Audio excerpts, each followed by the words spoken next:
ನೀನು ಯಾರು ಅಂತ ಅಂದರೆ ನಾನು ಶರೀಫ್. ಯಾರು ಅಂತಂದರೆ ಶ್ರೀಧರ್ ಅಂತ ಬರ್ತಾ ಇರಲಿಲ್ಲ.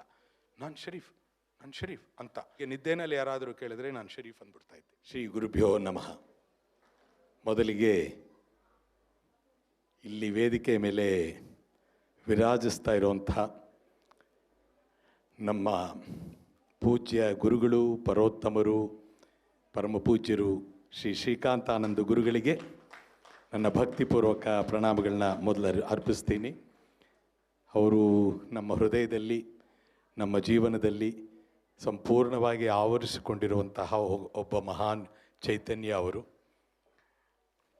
ಇಷ್ಟು ಹೊತ್ತುವರೆಗೂ ಅತ್ಯಂತ ಮನೋಜ್ಞವಾಗಿ ಹೃದಯ ಮುಟ್ಟುವ ಹಾಗೆ ಈ ಕಾರ್ಯಕ್ರಮವನ್ನು ಕೇಳ್ತಾ, ವೀಕ್ಷಿಸುತ್ತಾ, ಎರಡೂ ನಡೀತಾ ಇದೆ. ಇಲ್ಲಿ ದೃಶ್ಯ ಮತ್ತು ಶ್ರಾವ್ಯ ಎರಡೂ ಒಟ್ಟಿಗೆ ನಡೀತಾ ಇದೆ. ಎಷ್ಟು ಚೆನ್ನಾಗಿ ಹಾಡುಗಳು ಎಲ್ಲರೂ ಪ್ರಸ್ತುತಿ ಪಡಿಸ್ತಾ ಇದ್ದಾರೋ, ಹಾಗೆಯೇ ಹಿನ್ನೆಲೆಯಲ್ಲಿ ಅತ್ಯಂತ ಸೊಗಸಾಗಿ ಅದರ ಒಂದು ದೃಶ್ಯಾವಳಿ ಕೂಡ ನಡೀತಾ ಇದೆ.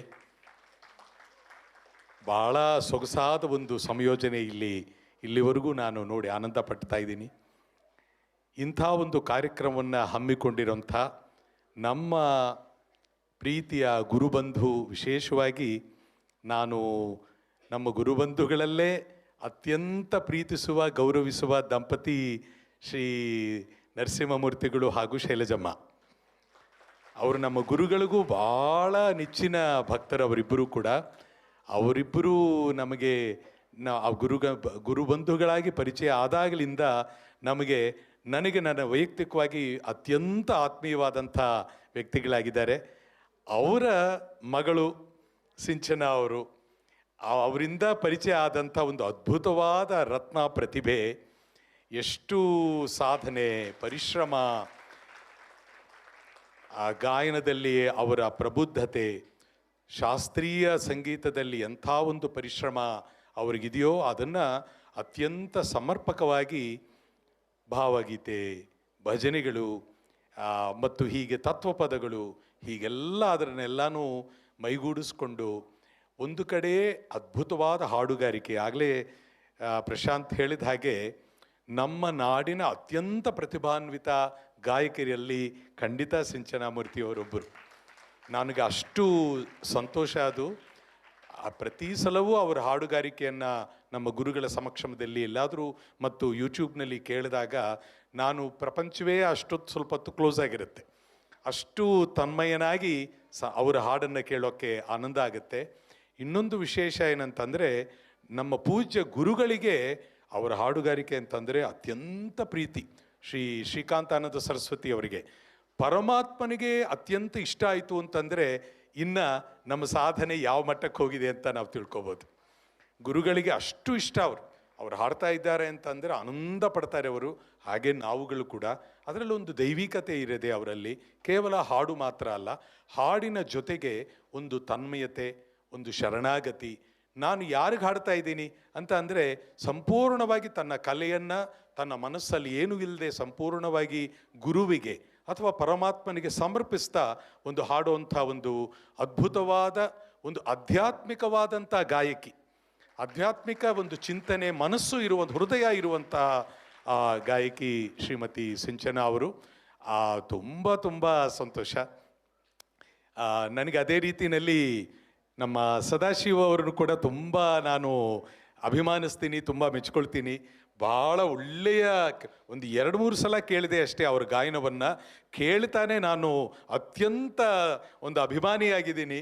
ಅಂಥ ಒಂದು ಕಂಠ ಮತ್ತು ಅವರ ಜ್ಞಾನ, ಅವರಿಗೆ ಪ್ರತಿಭೆ ಸಂಪೂರ್ಣವಾಗಿ ಸಂಗೀತವೇ ಅಂತ ಇದು ಬಿಟ್ಟಿದ್ರೆ ನಿಜವಾಗ್ಲೂ ಅವರು ನಮ್ಮ ದೇಶದ ಒಂದು ಅದ್ಭುತ ಗಾಯಕರಾಗ್ಬಿಡ್ತಾ ಇದ್ರು. ಇವಾಗಲೂ ಏನು ಕಡಿಮೆ ಇಲ್ಲ, ಅಷ್ಟು ಪ್ರತಿಭೆ ಅವರಲ್ಲಿದೆ. ಅವರು ತಮ್ಮ ಸಮಯವನ್ನು ಸಂಪೂರ್ಣವಾಗಿ ಅದರಲ್ಲಿ ವಿನಿಯೋಗಿಸ್ಕೊಳ್ತಾ ಎಲ್ಲೆಲ್ಲಿ ಸಾಧ್ಯವೋ ಅಲ್ಲಿ ಅದರಲ್ಲಿ ಕೇವಲ ತಾನು, ತನ್ನ ಸಂಗೀತ, ಪರಮಾತ್ಮ ಅನ್ನೋಂಥ ಒಂದು ಭಕ್ತಿಭಾವದಲ್ಲಿ ಅವರಿದ್ದಾರೆ. ತುಂಬ ತುಂಬ ನನಗೆ ಅವ್ರ ಬಗ್ಗೆ ತುಂಬ ಮೆಚ್ಚುಗೆ. ಅವರು ಈ ಕುಟುಂಬ ಈ ಶ್ರೀ ಮ್ಯೂಸಿಕ್ ಅಂತ ನಡೆಸ್ತಾ ಇದ್ದಾರೆ. ಇದು ಹೆಸರು ಕೇಳಿದಾಗಲೇ ನನಗೆ ತುಂಬ ಸಂತೋಷ ಆಯಿತು. ಒಂದು ಶ್ರೀ ಅನ್ನೋದು ಎಲ್ಲವನ್ನೂ ಒಳಗೊಂಡಂಥ ಒಂದು ಅದ್ಭುತ. ಹೇಗೆ ಓಂಕಾರ ಎಲ್ಲವನ್ನು ಇಡೀ ಆ ಉ ಮ ಇದು ಎಲ್ಲವೂ ಇಡೀ ಸೃಷ್ಟಿಯನ್ನು ಒಳಗೊಂಡಿರುವಂಥ ಅದ್ಭುತ ಶಕ್ತಿ ಹೇಗಾಗುತ್ತೋ ಹಾಗೆ ಅಧ್ಯಾತ್ಮದಲ್ಲಿ ಶ್ರೀ ಅನ್ನೋದಕ್ಕೆ ಅದು ಭಾಳ ದೊಡ್ಡ ವ್ಯಾಪಕವಾದಂಥ ಅರ್ಥ ಇದೆ. ಹಾಗೆ ಶ್ರೀ ಮ್ಯೂಸಿಕ್ ಅಂತ ಅದನ್ನು ಹೆಸರಾಗಿ ಇಟ್ಕೊಂಡಿರೋದು ತುಂಬ ತುಂಬ ಸಂತೋಷ. ಎಲ್ಲರೂ ಏನೇನೋ ದೊಡ್ಡ ದೊಡ್ಡ ಹೆಸರುಗಳು ಇಟ್ಕೋಬೇಕು ಅನ್ಕೋತಾರೆ, ಆದರೆ ಒಂದೇ ಶಬ್ದದಲ್ಲಿ ಓಂ ಅಂತ ಹೇಳಿದ ಹಾಗೆ ಶ್ರೀ ಅತ್ಯಂತ ಕ್ಲುಪ್ತವಾಗಿ ಒಂದು ಪರಮಾತ್ಮದ ದರ್ಶನ ಅದರಲ್ಲಿದೆ. ಲೌಕಿಕದಿಂದ ಪಾರಮಾರ್ಥಿಕವರೆಗೂ ಇರುವಂತಹ ಅರ್ಥ ಅದರಲ್ಲಿ ಅರ್ಥಗರ್ಭಿತವಾಗಿದೆ. ಶ್ರೀ ಮ್ಯೂಸಿಕ್ ಅಂತ ಅವರು ನಡೆಸ್ಕೊಂಡು ಈ ಒಂದು ಶಾಲೆಯನ್ನು ನಡೆಸ್ಕೊಂಡು ಬರ್ತಾ ಇರೋದು, ಜೊತೆಗೆ ಇಷ್ಟೊಂದು ವಿದ್ಯಾರ್ಥಿಗಳು ಪುಟ್ಟ ಮಕ್ಕಳಿಂದ ಹಿಡಿದು ದೊಡ್ಡವರವರೆಗೂ ಎಲ್ಲರೂ ಎಷ್ಟೊಂದು ಉತ್ಸುಕತೆಯಿಂದ, ಭಕ್ತಿಯಿಂದ, ಪ್ರೀತಿಯಿಂದ ನೀವೆಲ್ಲರೂ ತೊಡಗಿಸ್ಕೊಂಡು ಈ ಕಾರ್ಯಕ್ರಮವನ್ನು ಪ್ರಸ್ತುತಪಡಿಸ್ತಾ ಇದ್ದೀರಾ. ಪ್ರತಿಯೊಂದು ಗೀತೆ ಕೂಡ ಅತ್ಯಂತ ಮನೋಜ್ಞವಾಗಿ ಹೃದಯ ಮುಟ್ಟೋ ಹಾಗೆ, ಹೃದಯ ತುಂಬಿ ಬರೋ ಹಾಗೆ ಎಲ್ಲವೂ ನೀವು ಪ್ರಸ್ತುತಪಡಿಸ್ತಾ ಇದ್ದೀರಿ. ತುಂಬ ತುಂಬ ಸಂತೋಷ ಆಯಿತು. ಭಾಳ ಅದ್ಭುತವಾದ ಸಂಗೀತ ವಿದ್ವಾಂಸರು ಎಲ್ಲರೂ ಕೂಡ ಅವರಾಗಲೇ ಪರಿಚಯ ಮಾಡಿಕೊಟ್ಟ ಹಾಗೆ ಎಲ್ಲರೂ ಅತ್ಯಂತ ನುರಿತ ಗಣ್ಯ ಎಲ್ಲ ಸಂಗೀತ ವಿದ್ವಾಂಸರು ಇವತ್ತು ನಿಮ್ಮೆಲ್ಲರಿಗೂ ಸಹಕಾರವನ್ನು, ಅವರು ವಾದ್ಯ ಸಹಕಾರವನ್ನು ನೀಡ್ತಾ ಇದ್ದಾರೆ. ಅಂಥ ದೊಡ್ಡ ಕಲಾವಿದರ ಜೊತೆ ಪರ್ಫಾರ್ಮ್ ಮಾಡೋದು ಒಂದು ಅದೃಷ್ಟ. ಅಂಥ ಒಂದು ಭಾಗ್ಯವನ್ನು ನಮ್ಮ ಶ್ರೀ ಮ್ಯೂಸಿಕ್ ತಂಡದಲ್ಲೇ ನಮ್ಮ ಸಿಂಚನ ಮತ್ತು ಸದಾಶಿವ ಅವರು ಎಲ್ಲರಿಗೂ ಒದಗಿಸ್ಕೊಟ್ಟಿದ್ದಾರೆ. ಪ್ರತಿಯೊಬ್ಬ ಕಲಾವಿದರಿಗೂ ಕೂಡ ನಾನು ಹೃತ್ಪೂರ್ವಕವಾಗಿ ಸಹ ಕಲಾವಿದರು ಎಲ್ಲರೂ ಯಾರಿದ್ದಾರೆ, ಅವರು ಸಹ ಕಲಾವಿದರಲ್ಲ, ಅವರು ಮುಖ್ಯ ಕಲಾವಿದರು, ಅವ್ರ ಜೊತೆ ನಾವೆಲ್ಲರೂ ಇರ್ತೀವಿ. ಅಂಥ ಕಲಾವಿದರು ಅವರೆಲ್ಲರಿಗೂ ಕೂಡ ಪ್ರೀತಿಪೂರ್ವಕವಾಗಿ ನನ್ನ ಅಭಿನಂದನೆಗಳ ನಮಸ್ಕಾರಗಳನ್ನ ನಾನು ತಿಳಿಸ್ತಾ ಇದ್ದೀನಿ. ಶರೀಫರನ್ನು ನೆನೆಸ್ಕೊಳ್ಳೋದು ಅನ್ನೋಂಥ ಒಂದು ಸ್ಮರಣೆ, ಒಂದು ಸಂಗೀತ ಶಾಲೆಯಲ್ಲಿ ಒಂದು ಕವಿಯನ್ನೇ ಒಬ್ಬರನ್ನ ಸಂಪೂರ್ಣವಾಗಿ ಏಕಾಗ್ರಗೊಳಿಸಿ ಅವರ ಬಗ್ಗೆನೇ ಅವರು ಬರೆದಂಥ ಕೃತಿಗಳನ್ನೇ ಆಯ್ಕೆ ಮಾಡಿಕೊಂಡು ಅದನ್ನೇ ಒಂದು ಪ್ರಸ್ತುತಿಪಡಿಸುವಂಥ ಒಂದು ಥಾಟ್ ಇದೆಯಲ್ಲ, ಅದು ಭಾಳ ದೊಡ್ಡದದು, ಭಾಳ ವಿಶೇಷ. ಅದು ಸಾಮಾನ್ಯವಾಗಿ ಎಲ್ಲರೂ ಏನು ಮಾಡ್ತಾರೆ, ಎಲ್ಲ ಕವಿಗಳದ್ದು ಇರುವಂತಹ ಒಂದು ಆಯ್ಕೆಗಳನ್ನ ಮಾಡಿಕೊಂಡು ವೆರೈಟಿ ಅಂತ ಅನ್ಕೋತೀವಿ. ಯಾವುದೇ ಕಾರ್ಯಕ್ರಮದಲ್ಲಿ ವೆರೈಟಿ ಅನ್ನೋ ಕಾನ್ಸೆಪ್ಟಲ್ಲಿರುತ್ತೆ. ಆದರೆ ಈ ವೆರೈಟಿಗಿಂತ ಭಾಳ ಒಂದು ಎತ್ತರವಾದಂಥದ್ದು ಏನಂತಂದರೆ, ಒಬ್ಬ ಕವಿಯ ಅವ್ರನ್ನೇ ತಗೊಂಡು ಅವರ ಜೀವನದಲ್ಲಿ ಅವರ ರಚನೆಗಳನ್ನೆಲ್ಲ ಆಯ್ಕೆ ಮಾಡಿಕೊಂಡು ಅದನ್ನು ಎಲ್ಲರಿಗೂ ಹೇಳಿಕೊಟ್ಟು ಅದನ್ನು ಪ್ರದರ್ಶನ ಮಾಡೋದಿದೆಯಲ್ಲ, ಅದು ಭಾಳ ದೊಡ್ಡ ಯಜ್ಞ. ಅದನ್ನೆಲ್ಲ ಅವ್ರ ಕುಟುಂಬನೇ ಹಾಗೆ. ನಮ್ಮ ಶೈಲಜಮ್ಮ ಅಲ್ಲಿ ಅತ್ಯಂತ ಪ್ರೀತಿಯಿಂದ ಆರಾಧನೆ ಮಾಡುವಂಥ ಮೂರ್ತಿಯವರು, ಅವರಿಗೆ ಪರಂಪರೆಯಲ್ಲೇ ಇಂಥ ಕವಿಗಳನ್ನು ಆರಾಧಿಸ್ತಾನೇ ಅವರು ಬೆಳೆದರು. ಅವರಿಗೆ ದೇವರ ನಾಮಗಳು, ಪುರಂದರದಾಸರು ಹಾಗೆ ದಾಸ ಸಾಹಿತ್ಯ ಎಷ್ಟು ಪ್ರಿಯವೋ ಅದೇ ರೀತಿ ಮಹಾಕವಿಗಳ ಗೀತೆಗಳನ್ನು ಅದೇ ಮಟ್ಟದಲ್ಲೇ ಆನಂದ ಪಟ್ಟುಕೊಂಡು ಬೆಳೆದಂಥ ಒಂದು ಕುಟುಂಬ ಅವ್ರದ್ದು. ಅದೇ ಒಂದು ಪರಂಪರೆಯನ್ನು ಸಿಂಚನ ಅವರು ಸಂಪೂರ್ಣವಾಗಿ ತಗೊಂಡಿದ್ದಾರೆ. ಅದನ್ನು ಒಂದು ಪ್ರೊಫೆಷನಲ್ ಆಗಿ ಮತ್ತು ಒಂದು ಶಾಲೆಯಲ್ಲಿ ಕೂಡ ಅದನ್ನು ಹೇಳ್ಕೊಡ್ಬೇಕು ಅಂತ ನೀವೆಲ್ಲರೂ ನಿಜವಾಗ್ಲೂ ಹೇಳ್ತೀನಿ, ಎಷ್ಟೋ ಶಾಲೆಗಳಿಗೆ ನಮಗೂ ಪರಿಚಯ ಇದೆ. ಈ ರೀತಿಯಾಗಿ ಒಂದು ಕವಿಯ ಮನಸ್ಸು, ಅವರ ಅಂತರಂಗ, ಅವರ ಎಲ್ಲ ವ್ಯಾಪಕವಾಗಿ ಅವರ ಕೃತಿಗಳನ್ನು ನೀವು ಗೊತ್ತಿಲ್ಲದೆ ಅಧ್ಯಯನ ಮಾಡ್ತಾ ಇದ್ದೀರಿ. ಆ ಅಧ್ಯಯನ ಮಾಡೋದ್ರ ಜೊತೆಗೆ ನಿಮಗೆ ಗೊತ್ತಿಲ್ಲದೆ ಅದರ ಅರ್ಥ ಏನು ಅಂತ ತಿಳ್ಕೊಳ್ಳೋ ಪ್ರಯತ್ನ ಆಗುತ್ತೆ. ಕೇವಲ ನಿಮಗೆ ಒಂದು ರೆಪೋರ್ಟರ್ ಕೂಡ ಡೆವಲಪ್ ಆಗ್ತಾ ಇರುತ್ತೆ. ನೀವು ಕಲಿತಾ ಇರೋಂಥ ಕೃತಿಗಳ ಸಂಖ್ಯೆ ಬೆಳೀತಾ ಇರುತ್ತೆ. ನಮಗೆ ರೆಪೋರ್ಟರ್ ಕೂಡ ಜಾಸ್ತಿ ಇರಬೇಕು. ಅದ್ರ ಜೊತೆಗೆ ಭಾಳ ಮುಖ್ಯ ಏನಂತಂದರೆ, ಈ ಕವಿಗಳು ಕನ್ನಡದಲ್ಲಿ ಬರೆದಿರೋಂಥ ಅದ್ಭುತವಾದ ಕಾವ್ಯದ ಒಂದು ಅರ್ಥ ಭಾವ ಇದೆಯಲ್ಲ, ಅದನ್ನು ನೀವು ಗಮನಿಸ್ತಾ ಬರ್ತೀರಲ್ಲ, ಅದು ಭಾಳ ಮುಖ್ಯ ಆಗುತ್ತೆ. ಎಷ್ಟೋ ಶ್ಲೋಕಗಳನ್ನು ನಾವು ಹೇಳ್ತೀವಿ, ಅದರ ಅರ್ಥವೇ ಗೊತ್ತಿರೋಲ್ಲ. ನಾವು ದಿನನಿತ್ಯ ಹೇಳೋವಂಥ ಶ್ಲೋಕಗಳ ಅರ್ಥವೇ ನಮ್ಗೆ ಗೊತ್ತಿರೋಲ್ಲ. ಶುಕ್ಲಾಂಬರಧರಂ ವಿಷ್ಣು ಅರ್ಥವು ಅದನ್ನೂ ನಾವು ಸರಿಯಾಗಿ ಏನು ತಿಳ್ಕೊಂಡಿರಲಿಲ್ಲ. ನಾವು ಅಗಜಾನನ ಪದ್ಮಾರ್ಕಂ ಅಂತೀವಿ. ಅಗಜಾನನ ಏನು ಅಗಜ, ಆನನ ಪದ್ಮಾರ್ಕಂ, ಇದು ಗಜಾನನಂ ಅಹರ್ನಿಶಂ, ಸರಿಯಾಗಿ ಎಲ್ಲಿ ಸ್ಪ್ಲಿಟ್ ಮಾಡಬೇಕು ಅನ್ನೋದು ಗೊತ್ತಿರಲಿಲ್ಲ.